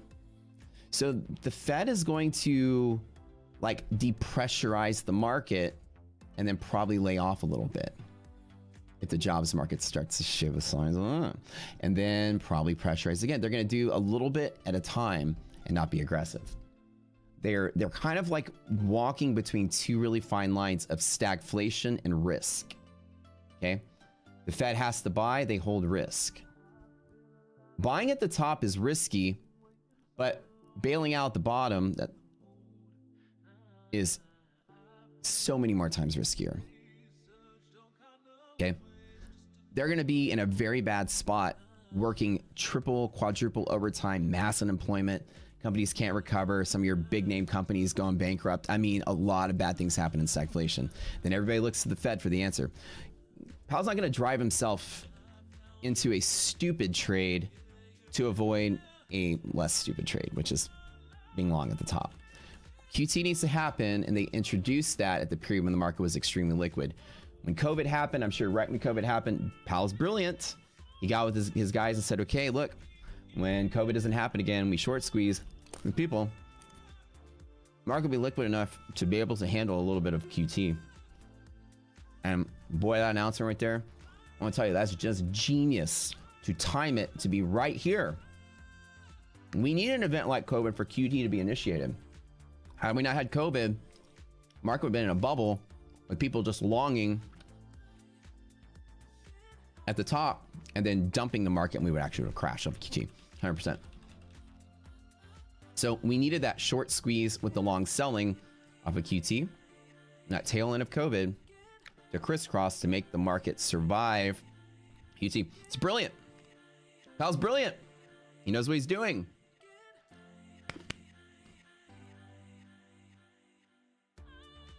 Any questions?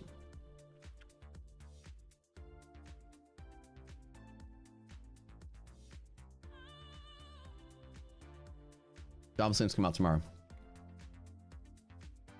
So, as I'm looking for that cyclic nature, is that if unemployment starts to tick up a little bit, those are the signs that I think Wall Street are going to take as bullish signs. That's the only thing that matters to me right now. Now, I've had that thesis since the beginning of the year. Market ticks up, or jobless claims tick up, jobless claims tick up, market's rallying off of that. So, it's very easy to see. You can literally draw it side by side. I like to look at the charts and see what's actually affecting. Are they directly proportional, indirectly proportional? I know I'm slamming Skittles right now. But, ladies and gentlemen, they brought lime Skittles back. I've been waiting my entire life to hear this. Sometime in the 90s, I don't know what happened. A sour apple was a thing. You all remember apple candy was like, everyone had like a sour apple version of their candy. When the sour apple candy came out, everything went apple. And it took lime Skittles away. You can't see because of the green screen. Let me put it in front of my forehead. But it took lime Skittles away. The whole dynamic got weird. Because when you put a mouthful of Skittles in, that lime just balanced everything out. And it was like the perfect thing. And lime Skittles by themselves are super tasty. And so right now, I saw at the store, they got rid of sour apple. The apple was trash. That's where it goes. Guy, I put it straight in the trash. Nobody liked apple Skittles. Let's be real. That tangy lime come right back. Oh, it's super tasty. Love it. Okay. I need to catch up on the commentary because I was recording this video. And I'll read the comments. Give me a second. I'll catch up. So, little by little on the calendar, I'm looking for things that are implying that the job market's weakening. So, weakening job market is a good sign that the Fed's probably going to become less hawkish. It's a good sign that companies will have a little bit more free cash flow, so they'll have the ability to maneuver a little better. Earnings to earnings. We have earnings season coming up. So jobs market, you know, unemployment's ticking up, going to earnings season, right? I'm hoping that the forward guidance reflected on this round of earnings is going to reflect a lot of free cash flow and optimization and outlook good for a lot of these stocks, which I think this earnings season is going to turn out pretty bullish, putting all things together. So I'm taking that bet, like literally can take that bet. The market's going to turn bullish for the rest of the year. Companies are trimming their fat. You can see price inflation's coming down. Check. Number two, companies are trimming their fat, and tomorrow's estimate is 206.5, which is, I'm sorry, no. Where's the forecast? That. I'll show the forecast here. I thought they always showed it. Well, let me go to the calendar and see if it's written here. Day. Tomorrow. Okay. Okay, so they don't show a forecast on this one. Okay, so I'm looking for 233, 24, 16, 7, 6. It's starting to flatten out. If we get a huge print, right, above 206.5, that thing starts to tick up. You can imagine tomorrow morning the market's going to rally pretty heavily. So that's what, in this little divot right here, that's my bet for the rest of the year. This thing starts to flatten out, market's going to be nice and stable, I think. And going to earnings is really going to be the only driving force that we have for the rest of the year. So you can see that if you put them side by side, you can see that the market, you know, as the market's selling, any upticks we've had in the unemployment data, like look from even November until January, right? It's neat that you guys are learning stuff from November through January. The market still moves up, even though it's trying to sell. This unemployment is tick up, right? Market falls. Wait, sorry, that's 2020. Let me go back. Let me go the other year. 1 year off. 2020. There's that unemployment. Boom, shoots up. Right here. 2021, September, October, December, January. Here. September, October, December, January. It just is finalizing waves up. And this goes to like the middle of November on that one, which is right here. So, this kind of noise, I guess I wouldn't attribute that to much, but it did tick up a little bit right at the beginning of October. And then right at the beginning of October was right here. So a little bit, even though it did rally kind of like a little bit further on that short squeeze, but you can see that the market tends to stop selling off in a weird sense when those unemployment numbers go up. So you can just put them side by side. January is a bump, and we talk about May to August. So you're starting to see Wall Street behaving that way. And that's just directly what's correlating. Fundamentals, inflation, stagflation, unemployment rate, the bigger one, inflation data, those all have lagging reflections from like earning to earnings. If inflation is up and companies are selling less stuff, or companies fired too many people, they can't make enough and they have to sell their prices higher, whatever that happened, the effect of that decision is seen a quarter at a time later. The company's performance is evaluated, right? Company's gonna lay off 10% of their workforce, and then the next day have all this money in their pockets on what to do, right? It's a gradual change that Wall Street's gonna look for a reflection of the health of the company when you get there. Right now, directly speaking, that correlation, you can't argue with it. So as a trader, my job is to think, okay, so what's gonna trigger Wall Street to become less bearish is that if the employment situation starts to look a little worse, people are gonna bet on dovish Fed, and of course, better bottom lines in companies. That's very much seen as bullish in the middle of a bear market. So bear market rallies are some of the best juicy trades to make in the middle of a bear market.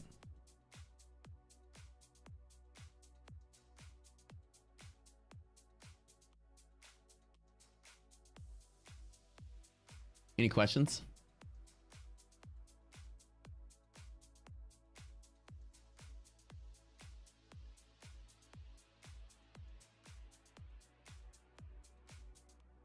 Okay. As recording that. Sorry I don't like stop and answer you guys' questions when I'm recording, because I try to record little snippets of videos so I can post them later without all the commentary. So we had two little nice educational videos today. Somebody's asking about my trades. I'm making no new entries today. None. I'll talk about trades when I make them. I tell you I choose to sit out, I'll sit out, and I won't make any new trades or entries or anything. Nothing at all.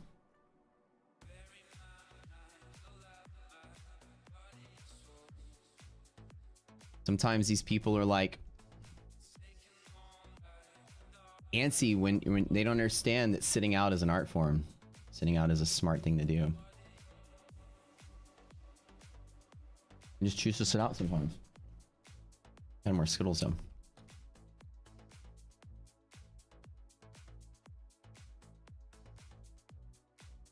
Do me a favor, you guys. Go down and like the stream if you can. Give me some love. Give the stream some love.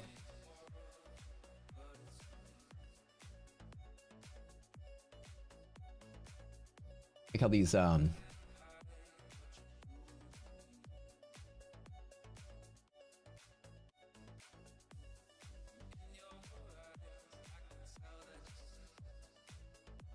Skittles just have this like amazing nostalgic value now that I don't feel like Apple has ruined the mood anymore.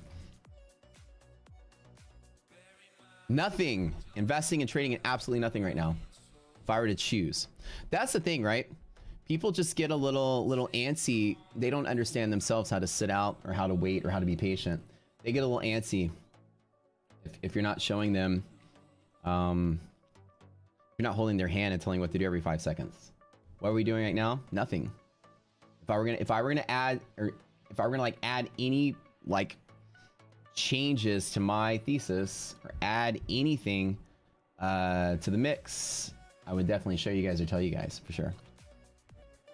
I'm not doing anything. The first thing I said today, I'm not doing anything until minutes come out. That's for damn sure. So in a catalyst, just wait for that event.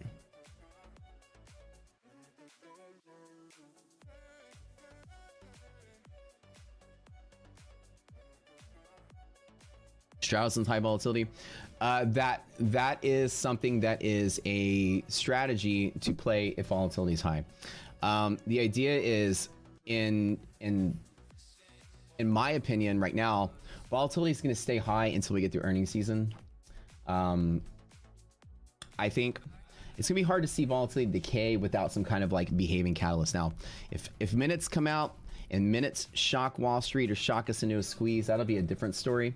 In all honesty, I think right now my personal strategy is to just not try to play something right now. The market has no motivation, right? So if you want to sell, right, to capitalize on some of that IV and that kind of choppy flat market, can't give you direct like investment or trading advice, but I can say that I don't believe that's a terrible idea at all. For me, it would be the choice of, do I want a consistent kind of like smaller consistent play, which that would be as opposed to taking the risk of a long play in case of market reversal. To me, that would be more of a winning effort than it is like picking up pennies in front of a steamroller. So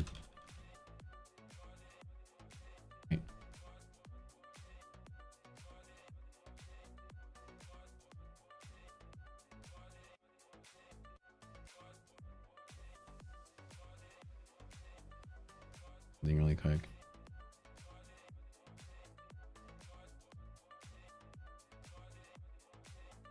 No. Straddle. There's a straddle and a strangle are like different strategies that you can use to play off of the IV or the like lack of movement in the market. Not terrible strategies. Now, like as far as it goes, I don't normally ever do the straddle route, but that's not that it's a terrible trade at all. It's just that it's not something that I add to my diet too much, at least with rockets here, the way I have things set up here. So you're capitalizing on essentially that volatility. Okay. Where I think FOMC will go, I think the FOMC today, I think is going to introduce volatility to the market. I'd like to see a pop to a certain level. So when the market gets to a certain level, I expect it to sell off. We might flush until the end of the week before we do rally. I just really don't know. Like, I want to see what the VIX does, right? Minutes come out, the VIX collapses below 13. That's a great sign leading into earnings. I think Friday we have banking. Next week or two we start having like the big tech and things like that. So, you know, I'd like to see volatility collapse into earnings, which would be great. But I just don't think that we're going to get a decisive day today. I think the day's going to stay volatile. VIX is still on call wall, still above bull structure. So it's kind of like, yeah. If I had 10K right now, what we're investing in right now, I'm trading and investing in an alarm clock to wake me up at 1 p.m. to come through and watch the minutes after. Right now, nothing. I would personally use none of that situation to enter into some kind of new thing right now before those minutes come out. I want to listen to what it says. I want to perceive what Wall Street's doing and then make a bigger decision off of that.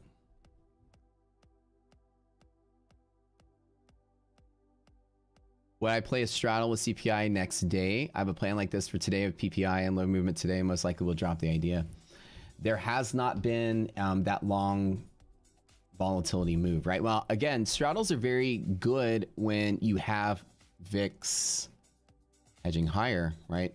So to understand if the market is illiquid, VIX hedge pressure breaks to the upside is what I talked about, that exponential illiquidity that you get in the S&P. That happens when the VIX interacts with the call wall, or VIX breaks through hedge pressures on either side and squeezes itself out. Those are times when the market does show higher IVs, and that's a big part of our tech is understanding how that works. And so with the VIX kind of in decay and breaking through hedge pressure this way, that play becomes less strong. And I think you naturally said you weren't going to do it, and I think you noticed that today as well. Like even without rocket scooter stuff, you noticed that as well. So personally, I want to see volatility taking a dump on itself before I really want to play any kind of IV type plays like a straddle, right?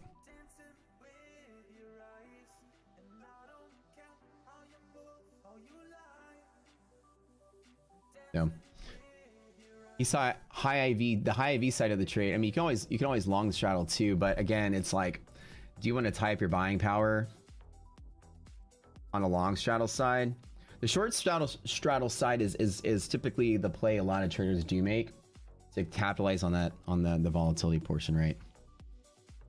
The long straddle is a safer, lower risk type play, betting on this type of market. But then again, it's like, I don't like to tie up large amounts of buying power. We have to buy puts and buy calls, you know. I mean, you do get credit for taking opposite sides of a market depending on what trade setups you do. So it all depends on what's down. There's complex options trades. The ones I usually do more than anything is I like to, and again, I'm new to options trading myself. So I started trading options. I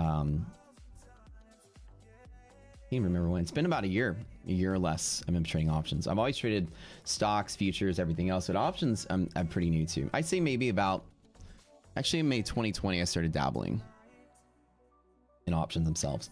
So more the complex trades are something that I don't really have a lot of experience in, and that's probably why I don't do them as well. So for me, it's like when I like to either sell puts and calls, either via vertical spread or just buy puts and calls straight for risk on trades. Those are kind of like more my bread and butter. But as far as why I haven't engaged in a lot of other types of options, complex options trades, is just because of experience and application. So like as I get better as a student as well myself, I'll actually have, you know, more to talk about some of those. But you guys are always welcome to share experiences in chat, or at least share your stuff here in the stream. We'd love to go with you and like learn more from y'all. Do I trade full time? Yeah. All day, every day. Well, not all day. Mornings. Every morning. I also developed this trading platform and run this company. So I wear a lot of hats, but I do trade every morning. That is something I do. Starting Monday, I'm gonna do like a trading challenge. First couple of weeks, just kind of getting my feet wet on the stream again, remembering where the buttons are and stuff. I wanted to launch like a trading challenge, and Rocket Scooter got to a certain point, so that'll be one of the fun things we do. People, you know, I might do futures. It's easier to track, easier to show.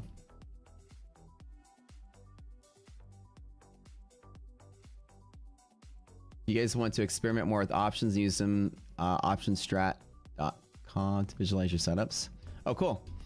Nice way to, yeah, I appreciate the drop on that.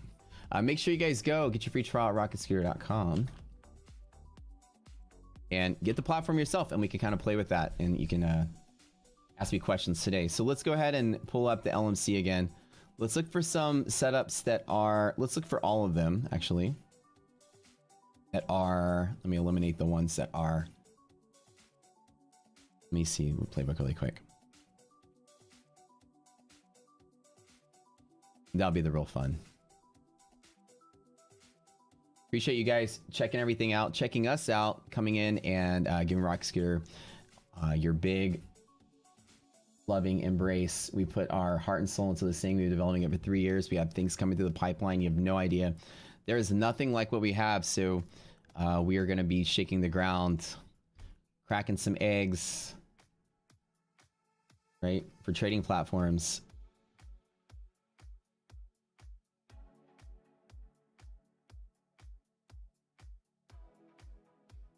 Making omelets, if you may. Shaking the industry up. Liquidity is something that platforms do not show, and that's what we take our pride in, is showing you guys that. So I'm gonna look for today stocks that are on monthly hedge pressure and above it, right? So BLU, there's setups here. BLD, I'm looking for all the ones that will have above monthly, because I want to see those interactions. I want to see things dip to monthly on that news and come out. So today we're gonna pick bear long down, bull long down, bull long up, bear short up. Sounds complicated, but we're gonna look for the following ones. Okay. Bull long up. I'm gonna show you why I'm gonna do this. This is for dips to buy on the onset of the news. Okay. I'm gonna look for stocks that are here or here. So BLU and BSU are on the list. I'm gonna look for BLDs that are above hedge pressure as well. That is on the list. I'm going to look for bear short ups that are above hedge pressure in here. So in between these two.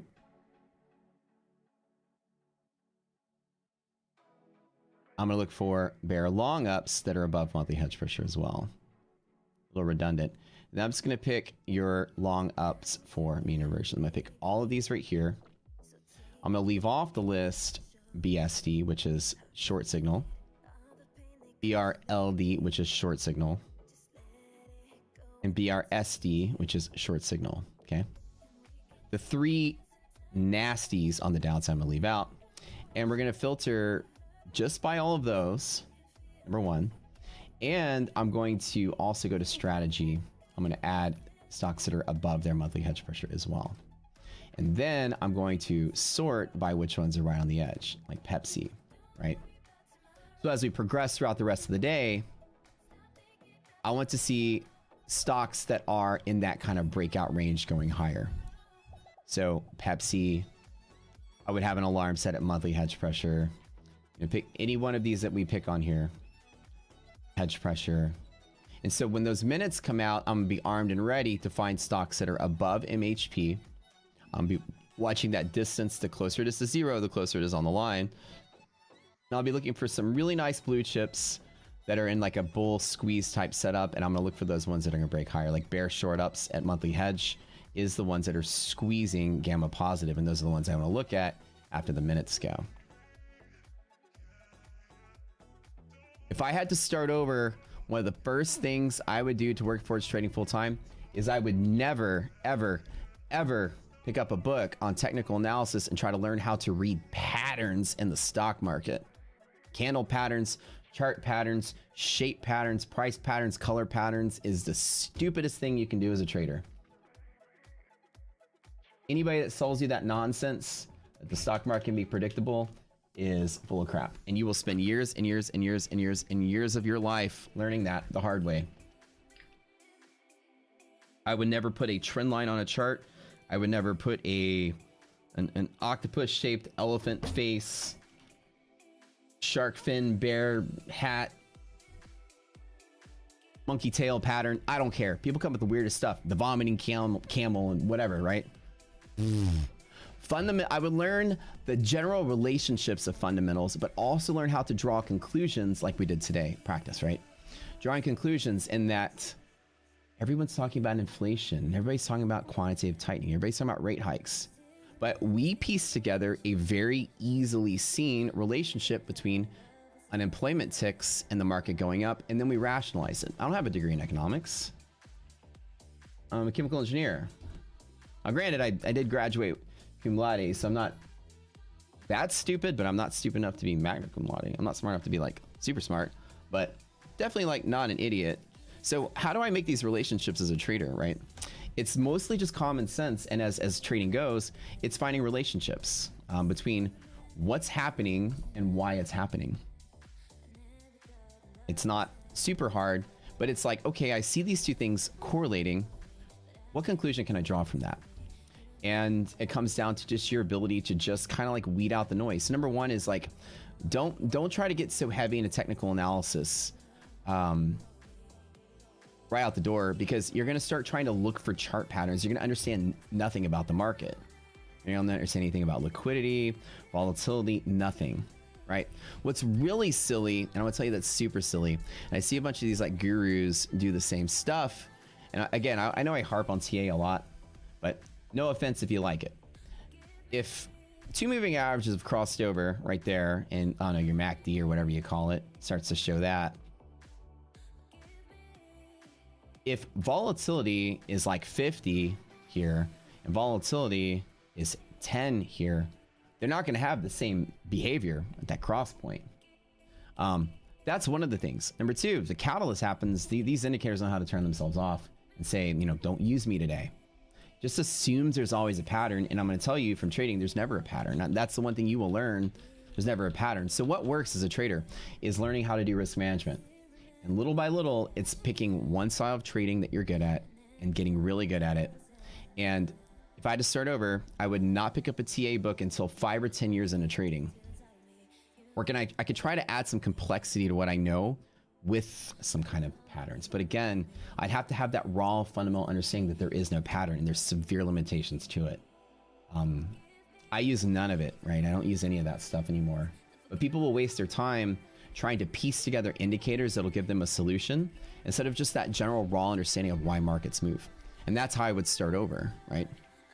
What are the fundamentals you should focus on? It depends on what you're trading. If you're trading stocks, if you're trading Apple stock, Microsoft stock, you need to know everything about what makes that company move. If you're investing in that company, right? Why, like all the catalysts, all the sales figures, all the outlooks, everything. If you're trading the indices, in reality, there are just a handful of catalysts that make the indices move. Most of them are related to the Fed. Sometimes the indices will move on war or any kind of like embargoes or any kind of sanctions. Certain spot markets can be very sensitive to sanctions and things like that. As a trader in indices in general, start with the basics, right? Understand employment. Number one is that you can see very directly that employment in the stock market is a direct acting thing. More people work, that's more 401k money. It's more money buying stocks. So if more people are working, generically, there's more money going in the stock market. Now, in the shorthand, we see that as people are getting laid off the first month or two, the market does tick up on the short term. But you can see that while the market ticked up for like 2 months, if that unemployment was to continue, the market would very much respond, probably less favorably to the bull side in the medium term. But in the long term, unemployment is actually the solution to company depreciated stock price, because free cash flow is how companies reinvest in their efficiency. So, you know, short, medium, long-term effects of unemployment and how Wall Street initially reacts to something, but normally trends off of it. So quarter to quarter, a layoff, right? So one of the major things is employment. These are the ways to look at it. In the short term, knee-jerk reaction, company announcing layoffs is bad for that company all in the short term, because people will say, well, maybe the company health is bad. Maybe they got to trim, and so their sales are going to be down. So like Tesla laid off a bunch of people, or said they were going to lay off a bunch of people. Tesla crashed for like 3 days. But after that happened, the market rallied for a couple months, right? So the short term knee-jerk is bearish. The medium term is, well, on the next quarter, the reason I say medium term is quarter to quarter, quarter next, will reflect that cash flow and efficiency. And traditionally, if more companies start filing for, you know, or start laying people off, that's a sign of a bad economy. But on a quarter to quarter, there's still squeezes as that free cash flow begs for more efficiency. So high unemployment is not a reflection or cause of the stock market. High unemployment is a reflection of the stock market. And you'll normally see that at the base of a crash, like in 2008, right? Although, like, you know, Bear and Lehman go bottom side up in the middle of the crash, or creating the crash. It's actually here in like 2010 when all the companies got laid off. As a matter of fact, I got laid off from my engineering job in the summer of 2010, as the market had been rallying for a year and recovering. Because the effects of companies laying off come from, well, it's the last thing they want to do because it costs a lot of money to get people back. Costs a lot of money to hire people, costs a lot of efficiency to lose people. So companies will only lay people off in the worst scenario. Is that actually drawing behind my head? I'm just noticing that. Okay. Right. So if the companies are laying off like now, before the market's really crashed, Wall Street is perceiving that as slightly more bullish, I think, on the short to medium term. But if you see companies like start to file bankruptcy, then, you know, bigger unemployment is going to come out and sustain, then that's bearish. So short, medium, long term. Short term, people losing jobs is knee-jerk bearish. Medium term, quarter to quarter, is actually mostly bullish for the next quarter. The company has more cash, better bottom line. Forward guidance should be better. They would lay people off so they can free up some cash, so they can invest in something to make money off of. That company is profitable before. Free cash is a way for them to flip bigger profits, so companies look good on that. Sustainable unemployment for quarters in a row can be bearish on a like 1 to 5 year scale, like recession scale. So each thing you look at, think of it like that. How is Wall Street going to react this week? How's Wall Street going to react this quarter and in the next like 2 to 5 years? As we know, unemployment moving up is a knee-jerk down, but a month of rallying. But if unemployment goes up quarter to quarter to quarter, well, then you have years of selling off. And so each thing will have that kind of effect. Number 2 is the efficient market hypothesis states that the market, I'm just looking at this BRSE right here on GE, by the way, that the market will always price in ahead of time with all available information. So if you believe that the Fed rate hikes are what move the market the minute it happened, it's not necessarily the case ever. Market has probably priced it in days and weeks in advance. So the news typically does not create new positions. It has people leave positions. So that's rule number 2 that I'll tell you. It's easy to understand, is that if right now market was in the middle and minutes came out and all of a sudden markets fell to there, actually let's do the upside. Okay. Markets fell to there and immediately started moving like this. Okay. Chances are that this move is a short squeeze, more so than it's longs with longs entering. So that rapid shift on the onset of a catalyst is usually people taking profits more so than it is people buying off of that news, unless that news was a shock. So if the expected news comes out, the move that is created is typically people getting out of a trade. If the news is unexpected, like it's supposed to be up and then it comes the other way, it's a mixed bag, but you have a higher probability that there are new traders entering off of that news because it was not foreseen. An example of that is, you know, we're just trading along. All of a sudden, Donald Trump goes, hey, we're going to enter a trade war with China, by the way. And the market just collapses, right? That unexpected news that comes out of nowhere is likely new shorts mixed with people selling. So the difference between these two are shorts are people entering a position and selling people leaving a position. Entering a position adds to liquidity, leaving a position deletes liquidity. So you get a mix of the two, but if it's a catalyst that's on the calendar, right? PPI comes out and all of a sudden, you know, SPY drops to here and then rallies. More often than not, these are people getting out of the trade for profit because it wasn't bad enough for them to believe it was going to sustain that move. Than it is everyone on Wall Street jumping in at the same time to long off of bad news. An example is if the data comes in as a huge miss and you hit a level and rally, you might be like, was it rallying against a miss? Well, because you're thinking of one side of the trade at which it's going, but you're not seeing the other side. You were betting on the market collapsing and the bad news came out and it didn't collapse and it's starting to support. Well, you're going to take your profit. So a lot of times, if the opposite happens, again, it's people leaving a trade. So understanding just dynamically, you don't want to perceive every move up as a rally.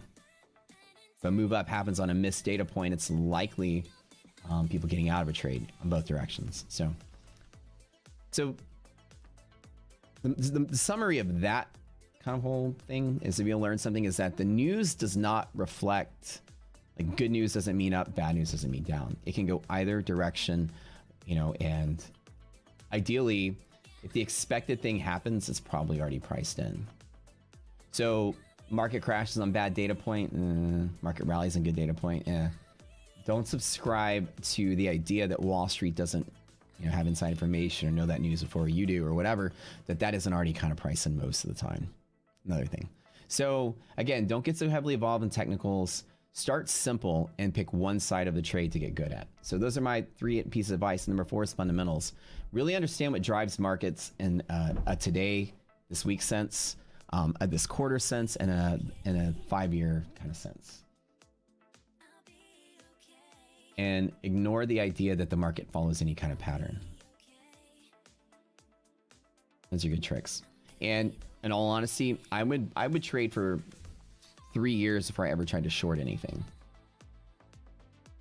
Shorting is harder than longing because the markets tend to be more volatile. So you have a lot more drawdown, which means a lot more stomach aches and that vomiting feeling when you're upside down than a long market.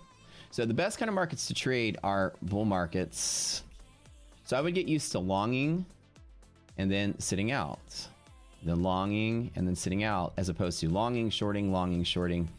Over time, you're trying to practice 2 different skill sets when you need to get good at one. So.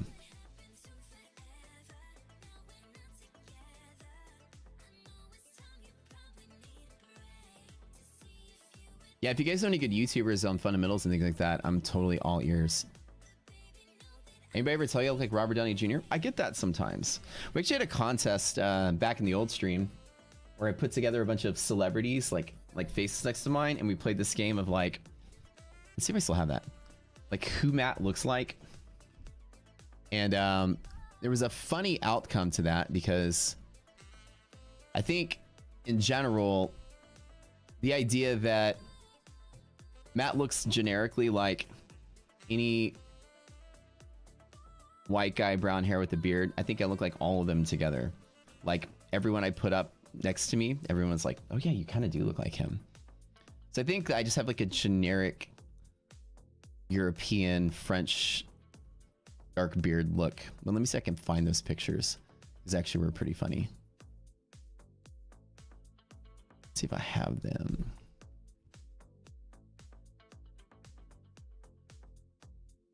And people said Robert Downey Jr. before. People had said all kind of stuff.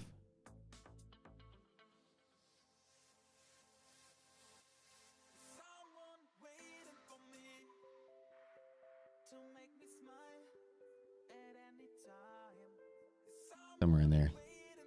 I'll have to find them later.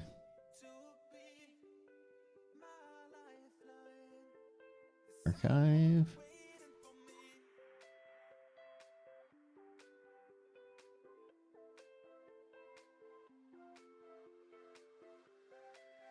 I don't remember where I put them.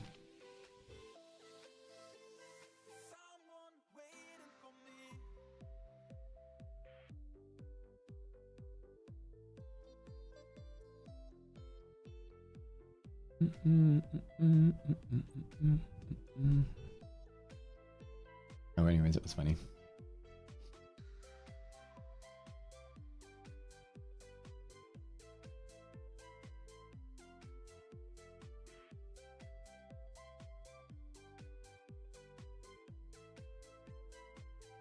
Wait, what'd you say, Uncle Spam? You said you realized something just said rocket scooter.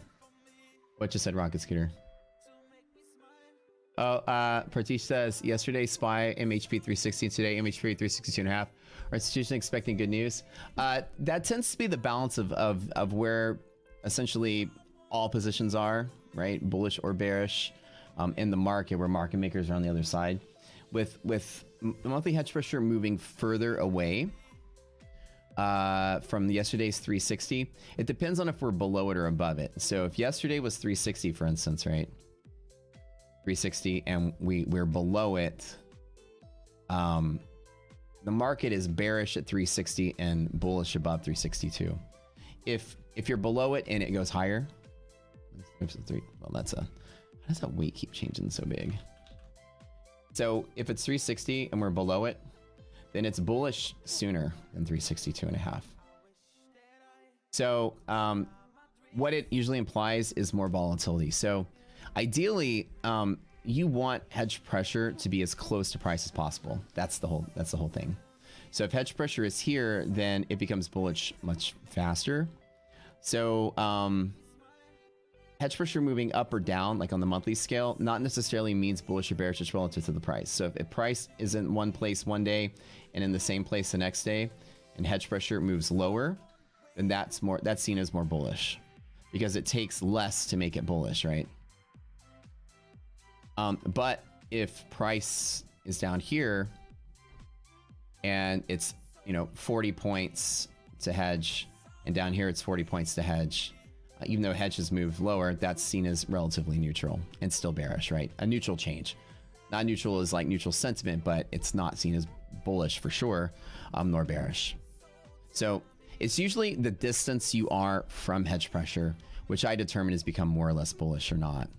So in this example, like 360 to 356, it's about 40 points away at the bottom to be bullish. And in here from 358 till 362, it's still 40 points. So while we are moving higher, we're also trading higher as well. So there is no change in sentiment from yesterday till today. Great question. So ideally, you want to see price closer to it. And you'll notice that the market is more balanced when that happens. And you'll see if you track from like month, God, why does it keep doing that? It's a huge, I love that, like huge, like color. So from month to month, right? You will start to see that if you, like, let's imagine like this is like, I don't know what month this is, October. Look at the calendar. October to November, right? Expiration. At the first day of the trading month, which is the third Thursday of the month, you might see, let's use the bull market as an example. You'll see price like up here, and monthly hedge pressure will just be really far below it. As the month progresses, let's pretend that price goes absolutely nowhere the whole month. You're going to see that hedge pressure is going to like kind of meet price. It's going to make its way to price at some point.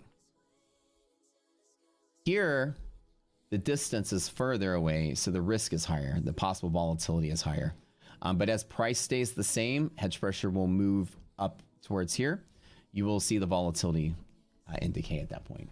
And so because you see price distance to hedge pressure get less and less and less and less, the market's perceived as more bullish. And you'll notice that because volatility will also decline. So the market is less volatile, more liquid. Liquid markets don't crash. The more liquid the market is, the less probability it's going to crash. Therefore, the closer you are to hedge pressure, the higher the probability is that you know exactly where the market flips bearish or not. So the market can dip 500 points and be above hedge pressure and still be bullish, as opposed to the market dipping 30 points and breaking hedge pressure and be the most bearish sign there is. So it's not the magnitude of the dip, it's how far you are away from it. That's the idea. So what's kind of neat is that, like in this particular mode, right? Say the market just dips 200 points and stays off a catalyst. You might say, wow, that's a really big bearish dip. But up here, right? What if hedge pressure was here and market dropped 30 points and broke it? This is more bearish of a signal than that, 100%. And it's, again, that distance, that proximity are what I perceive to be Wall Street sentiment change. So monthly hedge pressure moved up. We're still 40 points away. I see that as no change in sentiment, which is expected because we have some major news coming out today and tomorrow, right? So I wouldn't expect Wall Street to be doing much between now and then. And again, that's why I'm not doing much between now and then. It's a whole method behind the madness. But you guys will learn that, you know, as time goes by, you'll realize that like what you have to do as a trader becomes simpler. Trading is never easy. Trading is very risky, really hard to turn a profit consistently. But as you get better at trading, you're going to start realizing the reason that you're actually doing better. If you're to line up everything you did from start to finish, the one thing you'll notice that you do better as you get better at this and you're making more money is you'll be trading less. Hands down. People that make more money trading typically always say, I kind of started trading less. I found what I was good at. I found what works. I stuck with it. And when it didn't work, I didn't gamble and try something stupid. Right? So the reason I tell people to avoid technical analysis at all costs at the start, because those indicators never turn themselves off. You're always looking for a trend line. You're always looking for a signal. You're always looking for a crossover. You're always looking for a trade. Instead of looking for the trade you want, you're always looking for a trade that's there. That sounds, even 12 years into the game, I don't like to do that. I think it sounds stupid. Less is always more. And so you need to practice one thing and get good at it. And when you go through and you're trying to do like how like indicator Costco, where everybody's got an indicator and everyone's getting out free samples and everyone's just showing you different kinds of things, and like you never know all the mechanics. Maybe this only works in a bull market. Maybe this never works. Maybe this only works when it's not volatile, right? A lot of those people aren't really that bright. They just want to sell you the indicator. I'm not going to really teach you when it does or when it does work. Unless they do, maybe they do, then that's good. But you have to understand that if there's ever a pattern, it's very, very, very, very, very short term, and very much once you've picked up on it, you're not the first person to see it. So it's very hard to capitalize on it anyways. A pattern that actually works is the 200-day moving average is a hedge fund institutional metric. It's a silly one, but it works because people trade there. Things work when people trade there. When people act on something, it becomes a thing. You can create anything you want. If enough people act on it, it's a thing. So, you know, rejecting the 200-day is always a talking point, as people do. You know, old schoolers still tend to trade there. It's not really a pattern. Doesn't mean you have to reject it, but you will hear the sentiment is very much like, oh, we're still in a bear market because we rejected the 200-day.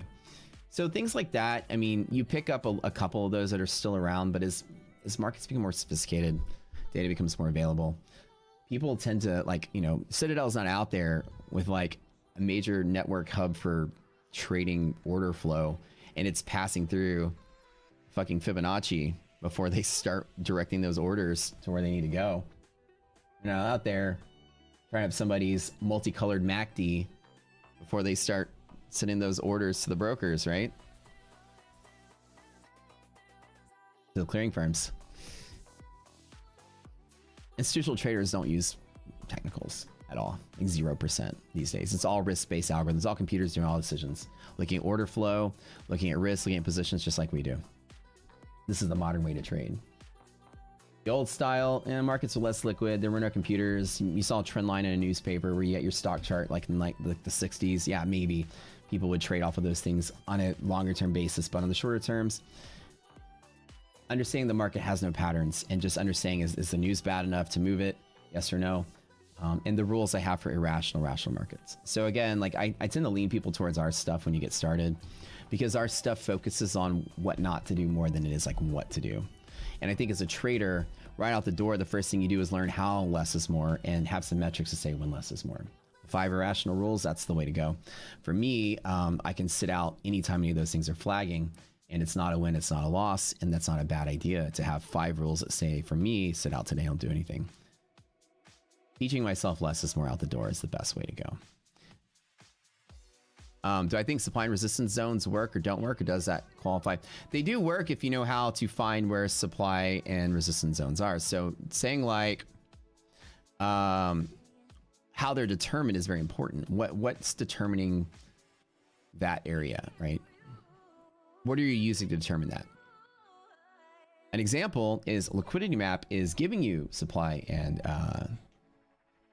right, supply and resistance areas very clearly, but they're based on something that is very repeatable. So an example is hedge pressure here. When you're below monthly, just on those options alone, you're going to have more short orders than long orders. So it's definitely a supply area. When you break above here, when that capitulation happens, you can have more longs and shorts. Same thing here, more longs and shorts, or shorts and longs. So an example is how it's determined. So I don't know which indicator you're specifically referencing, but in general, people, if they have an indicator that says where supply and resistances are, or support and resistances are, ask how it's determined. An example is I can show you that hedge pressure is showing you where volume can be, where high supply areas of activity can be, because anytime you interact with hedge pressure, you get volume spike, and it's irrefutable. That's one thing that we do that has consistency to it, is that I can predict where volume can be. Doesn't mean I can predict direction. Nobody can. We keep telling you that. But anytime you tap through hedge pressure, especially the first time, you will always see volume spiking. So, you know, that proves that there is a decision point there for somebody, right? Whether it's algorithmic or not. Anytime you interact with it, there's a volume spike. That's even higher volume than the open. Interact with it as you're, as a matter of fact, as you trade with it, you come down, you tap it, volume's going up as you interact with it. And this is just dancing around it, but you can see there's like spiky volume like every time you play with it. It's really easily seen on pretty much anything. You guys give me any random ticker. So to say that like I'm expecting supply here is because I want to see that volume come out. And as you know, when that volume dissipates, I want to see me on the right side of the line. So when you're trading support and resistance, what you want to see that proves that it's doing the right job is that when you get to it and touch it, you want to see unusual volume. And so typically like a stock chart is going to have volume that looks like this for the day, right? The first 15, 30 minutes up. In the last 2 hours ramps up like that. Typically your volume's going to look like this. So you want to look for things that are like double, triple, quadruple volume on like a 1 minute time frame to show that there's actually supply there. And if it's not consistent, then it's going to be as consistent as that volume is on the supply zones. So you can easily backtest that with whatever indicator you have.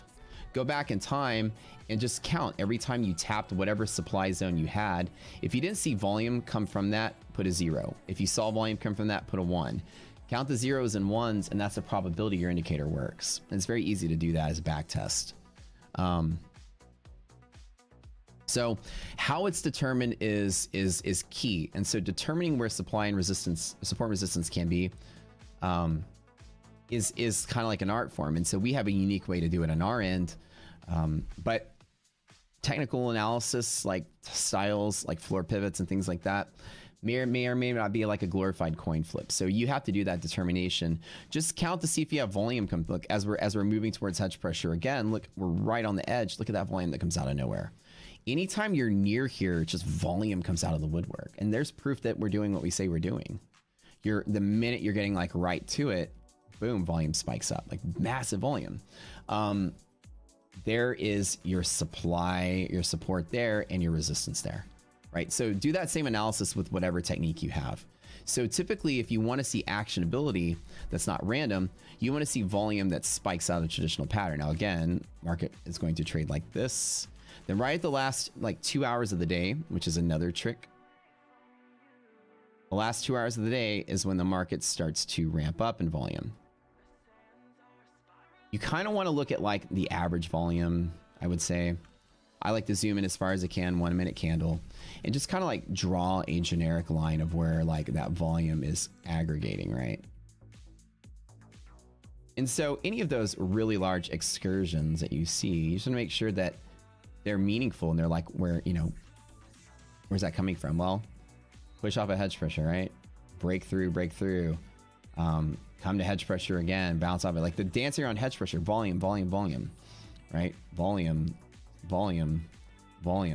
So if you can make analysis like that and you can say, aha, well, at least I know I have a level where volume will be. If I'm long here. If I'm short there. I want to be on the other side of where that activity is, because clearly if there's 10 times the amount of traders coming through just right here, then here, there's something going on. And so you want to do that same kind of analysis with any indicator yourself. And so in technicals, we'll give you an idea of kind of like smoothing out some of the noise of price data. That's really the best that it does. But you have to understand it does come with a delay. So the signals you get will be after the move happens, unfortunately. So, but they do work if they calculate where volume will be. So anything that support resistance need to show where volume will be. So example volume profile I talked about yesterday shows you where volume was yesterday, but it doesn't necessarily imply where volume will be today. You have to understand that. Tried option spread strategies in Rocket Scooter? I have, yes. Very interesting. Thank you for commenting that. Yeah, no problem, John. And again, you have to take TAs with a grain of salt. So technical analysis with a grain of salt. But what it does is it gets you dependent on staring at charts. In all honesty, I don't even need to look at charts when I trade. I very rarely do consult the chart. I look at these numbers. They're printed on the chart, but like you don't ever see me like go back in time and be like, hey, what's the daily? What's the weekly? What's the hourly? Like, you know, what's the scale here? Some people use like confluence between like 1 minute, 5 minute, 1 hour, 1 day, 1 month. They put all that together to make a decision. I don't know if you guys understand anything about mathematics, but that just sounds like glorified curve fitting to me. That if you have to look at like a pattern on like 8 different time frames. Well, let's look at the 1 minute. Okay, well, it's bullish in the 1 minute. It's nowhere in the 5 minute. It's bearish on the 10 minute. It's super bullish on the 1 hour. It's like hella bullish on the daily, but it's bearish on the weekly. Like, what? It just sounds like you're just like picking what you want to see anyways. So just fucking make the trade you want to make. Like, it just sounds silly, right? You give traders a bunch of options to like really just bake their bias into the way they look at the charts. You're gonna look at the charts the way you want to see them anyways. So you're not gonna be listening to the indicators, and that is the damaging point to it. The more confluence it has, that word is used a lot just to say I don't know what the hell I'm talking about. So let me give you confluence. Let's just look at it 90 different ways, and then you can make a judgment call as a new trader who doesn't know anything yet. But we're going to rely on you to make the judgment call. What are you going to do? You're just going to see what you want to see. If you're in an upside down position, you're going to be looking for the ones that look bullish, and you're going to focus on the one you want to see. That is what I got to say is the most dangerous part about TA's confirmation bias. You will look for those indicators that agree with what you want to see, and you will ignore what's in front of your face. Keep that in mind. If you have to take an indicator and look at it in a 1 minute, a 5 minute, an hour, a day, a week, and then make a decision off of all of that, you're going to have a hard time not focusing your brain on the one that shows bullish when you're a bull. When they all say bearish, you're going to be, your daily chart will be front and center every day. Just waiting. Oh, if I just give it more time, then it'll be bullish. Right? You're going to look for what you want to see. You don't have that power to control your emotions as a trader. That is your biggest hurdle. Is that emotional play? Okay, that's it. Pumping in 2 hour. Hey, Matt, use MFI, see divergence. RSI does not show volume. Yeah, RSI just shows how much the price has moved beyond the low of the previous period. So like an example is if like the lows are becoming more low and more low and more low, your RSI is going to stretch to the bottom, stretch to the top. Again, it implies that the market is moving lower lows and lower lows and lower lows, but what people use it for is oversold, so maybe I should buy, or oversold, maybe I should get out my short. As you've seen before, the repeatability of trading off RSI is 50-50.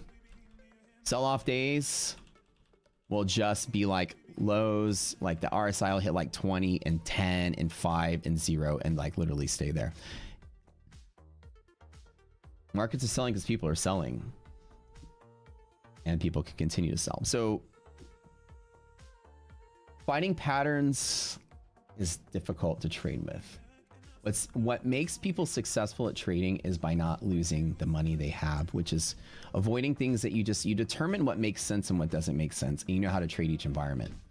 Choppy, volatile market, don't pick a direction and long options. Big directional market, you might want to long the stock and have options for hedging, or you might want to just play options long or short, or sorry, long puts, long calls to play the direction.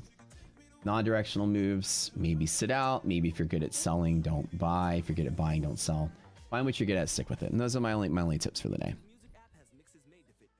So the idea to learn about options fundamentals and how it's used by market makers. Options fundamentals, like how the Greeks are calculated and their like respected, I guess, how it works its way into the market. I would say that in order of what you should learn is, and again, I'm going to be biased towards Rocket Scooter or anything that teaches you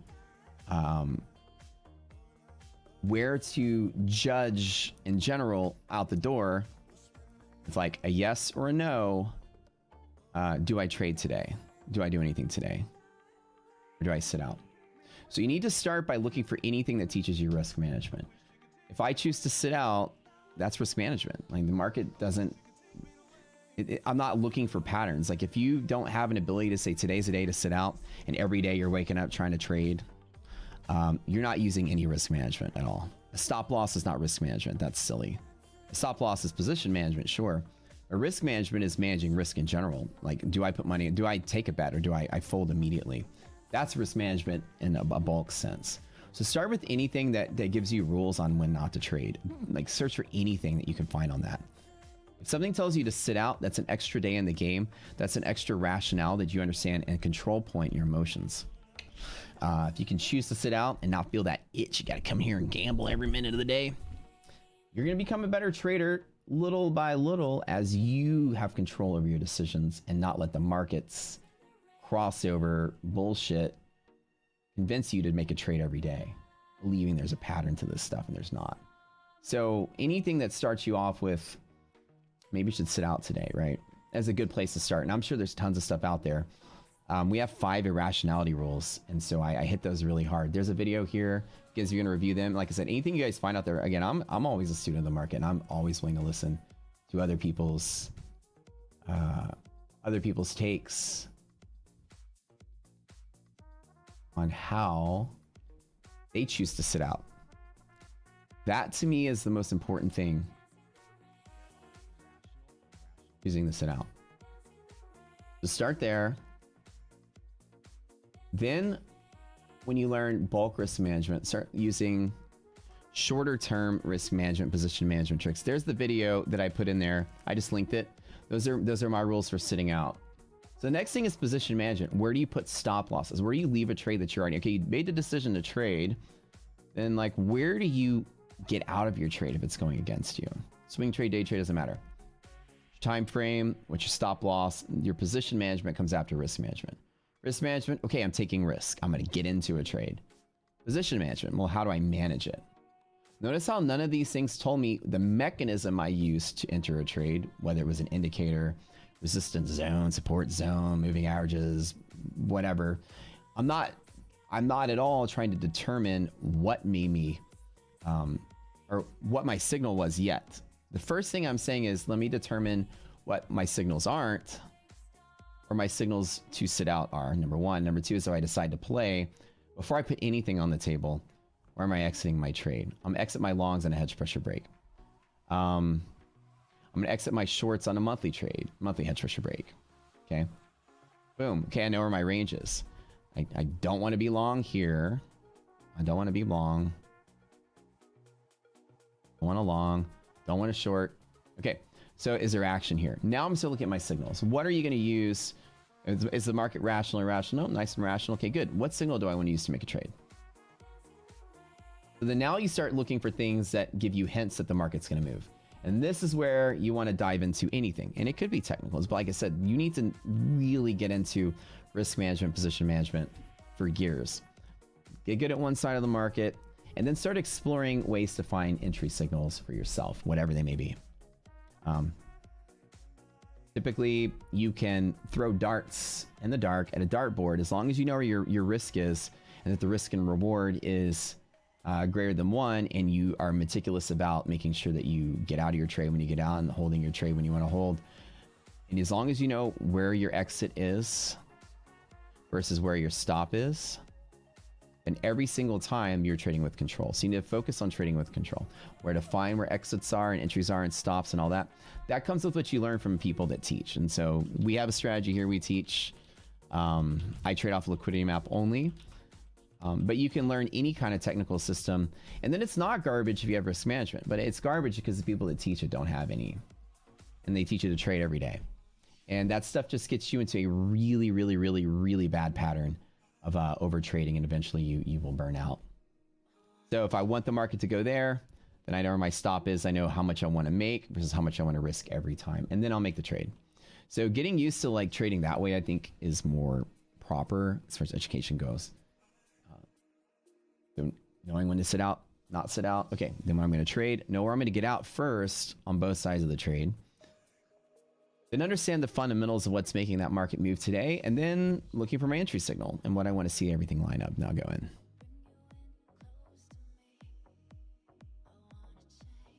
Very few will actually sit out, yeah, as Emilio said, right? It's really hard to convince yourself to sit out when you're constantly telling yourself something's giving you signals. And that's why I say TA is dangerous to a newbie. It's easy to think that a chart is pattern. It's easy to be sold into that idea. People will show you after the fact the best example of when it looked like it worked, and you're immediately sold on the idea that you're going to get free money. But as a mathematician and understanding that this is human behavior, is not, you can't find patterns of this that easily.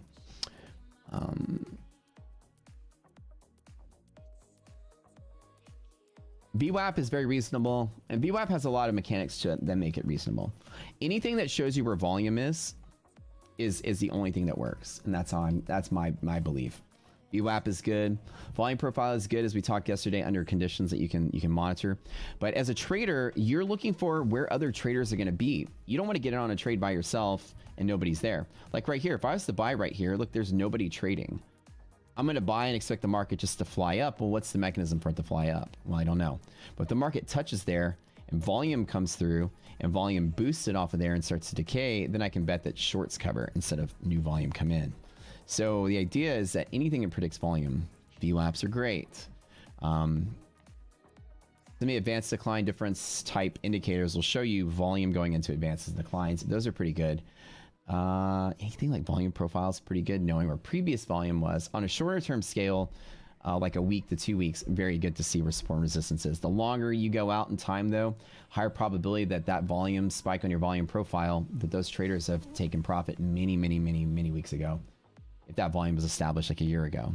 So volume profile, the further out in time you go backwards, the less impactful it is. Because again, just because somebody sold here a lot, a big volume spike, if that was yesterday, then chances are, if that's a big enough volume spike, they're probably still in the position. But that volume spike was like from a year ago, and somebody sold there. And we've been trading up and trading up and trading up, and they're about to get squeezed over the course of the year. Very low probability that seller, number one, shorts more at that same spot, which is what you're expecting to happen. More so than they've likely vacated their position at some point anyway. So that volume profile is like a ghost remnant of somebody that's not even there anymore. So you have to be careful knowing the limitations. Volume profiles are great on a very shorter term, like 1 to 2 weeks at a time. But you can correct the errors of a volume profile with Rocket Scooter, because it'll show you if you have a high volume node, your monthly hedge pressure, then clearly you're going to be expecting resistance. High volume node there, you're going to be expecting support. So high volume node here in the middle, well, market's illiquid right here. There's no liquidity in here, so I wouldn't use it. So I would like to take like a volume profile in any spike that's at or near hedge pressure, liquidity pocket, which is the middle of the zones, or hedge pressure itself, are ones I would look at. Things like that. Hindsight is always 20/20 with TA. And again, TA is good when it's on top of a good risk management system, because they're really just glorified coin flips. If you don't have risk management, you're just gonna not have any consistency, unfortunately. But new traders get into that habit because there's not really a school on how to trade. But most traders will tell you that when they realize they were doing better, there's a couple things they all have in common. They trade less. Right on screen. I'm gonna call it a day. They trade less. They trade less. They usually feel more confident. They feel different. So that's another way. Just say feel different. So again, talking to any successful trader, compare yourself now to when you started. Most of them will say they trade less. I mean, everybody outside, I trade less. Do they feel different? Yeah, they feel a lot different. Whether they feel happy or more confident or less scared or less vomit in your mouth when trade goes against you, the feeling is different. Like your emotional uncertainty, like let's just call it EU right up here. Your emotional uncertainty starts off really high. And as you get better and better, you're emotionally understanding. You know that situation. You got in that before. You know what you're going to deal with. You're no longer like freaking out like a deer in the headlines. So your feelings slowly, hopefully robotically get better. Kind of like I don't know, a soldier. You know, you're going through boot camp and you're training. You know, you're practicing, and then you finally go to the real thing. You go to combat, and the first time, you know, your bullets over your head. Your hands are like shaking. You can't even, you know, hold your rifle. But as you get combat hardened, you tend to be like less shaky, hopefully over time. So more focused, your feelings are different, and you're able to actually do your job without all the emotional hurdles come with it. Those are the two things traders say they do better, I think, and confidence or a style of trading becomes more solidified. So the variability in what you do, number 3, is that maybe at the start of the day, when I first started, I had like, X amount of things on my chart. And then as I try to add things, it got bigger and bigger and bigger. So people go through like this hurdle that they become more sophisticated in their analysis. And then as they get really good, they literally just have a couple of things that they know are consistent. And then they wait for them and then just do it. So you're trading less, not trying to use more things that the more things you add to your chart, you feel like you're getting more signals, but it's really just enticing you to do more. Once you start to find the things that are consistent with your risk management style, you will trade less. And when you trade less, you start to focus on only the things that match your style. Your emotions get better, your handling gets better, you trade less frequent, you feel different as you become like combat hardened. And those are the characteristics of traders as they get better. Very true.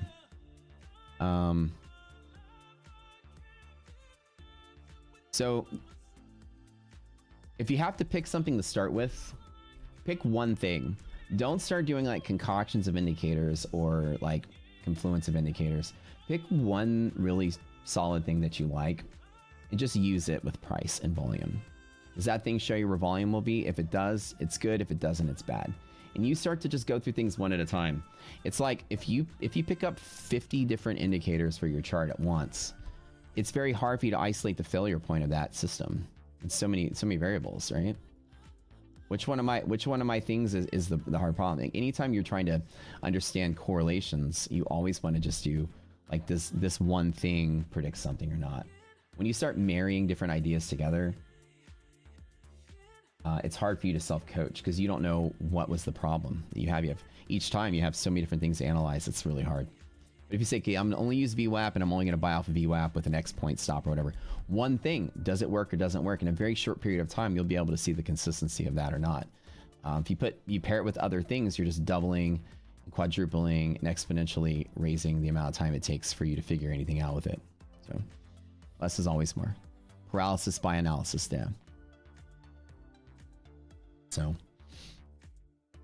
again, nothing's gonna happen, I think, until we get those minutes come out. So I'm just kind of chilling. I'm gonna call it a day. Appreciate you guys tuning in. We love y'all to death. Like I said,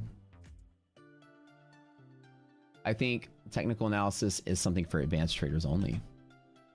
And I think that the advanced traders will know when it doesn't work already. And so go here and check out the free trial. Check out the platform, play with it, play with liquidity maps. You guys can do all the same stuff I'm doing here. It's free for a week. We are growing so rapidly, it's blowing my mind. We love you guys to death for supporting this group. We're extremely excited to see our group kind of grow and thrive and prosper in this environment. Even so, it looks like people are loving the idea that risk management is one of their biggest needs. And so, you know, understanding Rocket Scooter has a lot of things that can clue you into when markets are irrational or markets are volatile or stuff like that is a new style that isn't really prevalent out there. And so, you know, if you're trying something new, feel free to check us out. Free trial, free Discord. Discord's really big, really active.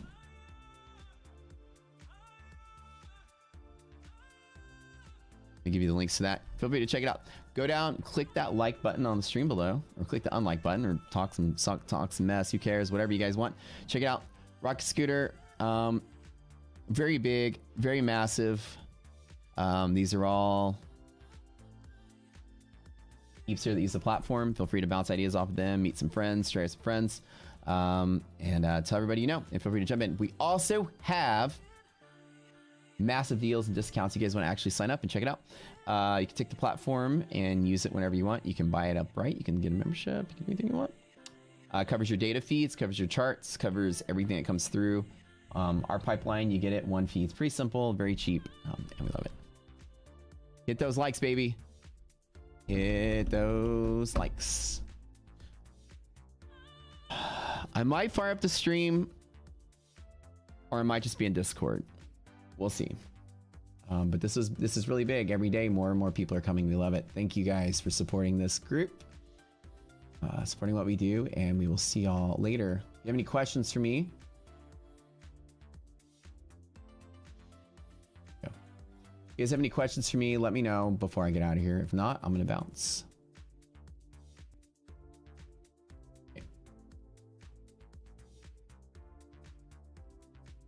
End of the day recaps. What I'm gonna do is I'm gonna do like the stream that I record. I kind of record in the middle of it, and then I take that and then I'm gonna post it as a recap. So that's kind of why when you guys are asking questions while I'm recording, I seem to be like ignoring your comments. It's because I'm recording. So I don't come back later and have that video interrupted. I'm trying to like target a certain, you know, palatable length of time. So like you're not gonna come back and watch a 3-hour stream, but a 10-minute clip, absolutely. Okay. Like the live streams, thank you, thank you. About the challenge, yeah, I think I'm gonna start a probably on Monday. Now I'm gonna be in Colorado that week, so it might be hard for me to fully stream the way I do now, but I'm still gonna try to stream. I got some travel streaming gear, so. That rocket scooter, we love you guys. Ooh, I love the rocket scooter emoji. Let's go. Okay. Get some scooters in chat. And I'm out. Okay, we'll see y'all later. Yep, I'll do the recaps. I'm gonna post one video every day, so make sure you guys watch them if you don't mind. You know, like them, interact with them, help that algorithm out. You know how that goes. Phone is dead. Okay. We love you guys, and we will see y'all later. And good luck. I'm gonna just wait for the Fed. Hopefully that data comes out pretty good today, so we'll see. Rockscooter.com. We are having a special for our launch. By the way, if you have not checked it out, we are going to give you locked-in discount on our monthly membership for life. It comes with your data feeds, all extra things we do add to the platform down the road. We have 3-year milestone, tons of features coming out. Really, really awesome game changers. We're glad you guys are going to check that out. But if you do sign up today, we'll give you a special discount for your monthly membership.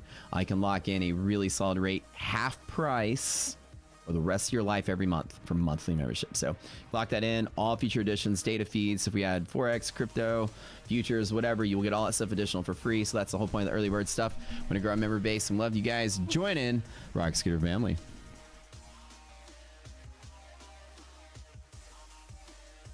Give me a message in Discord if you need that code. Monthly membership only.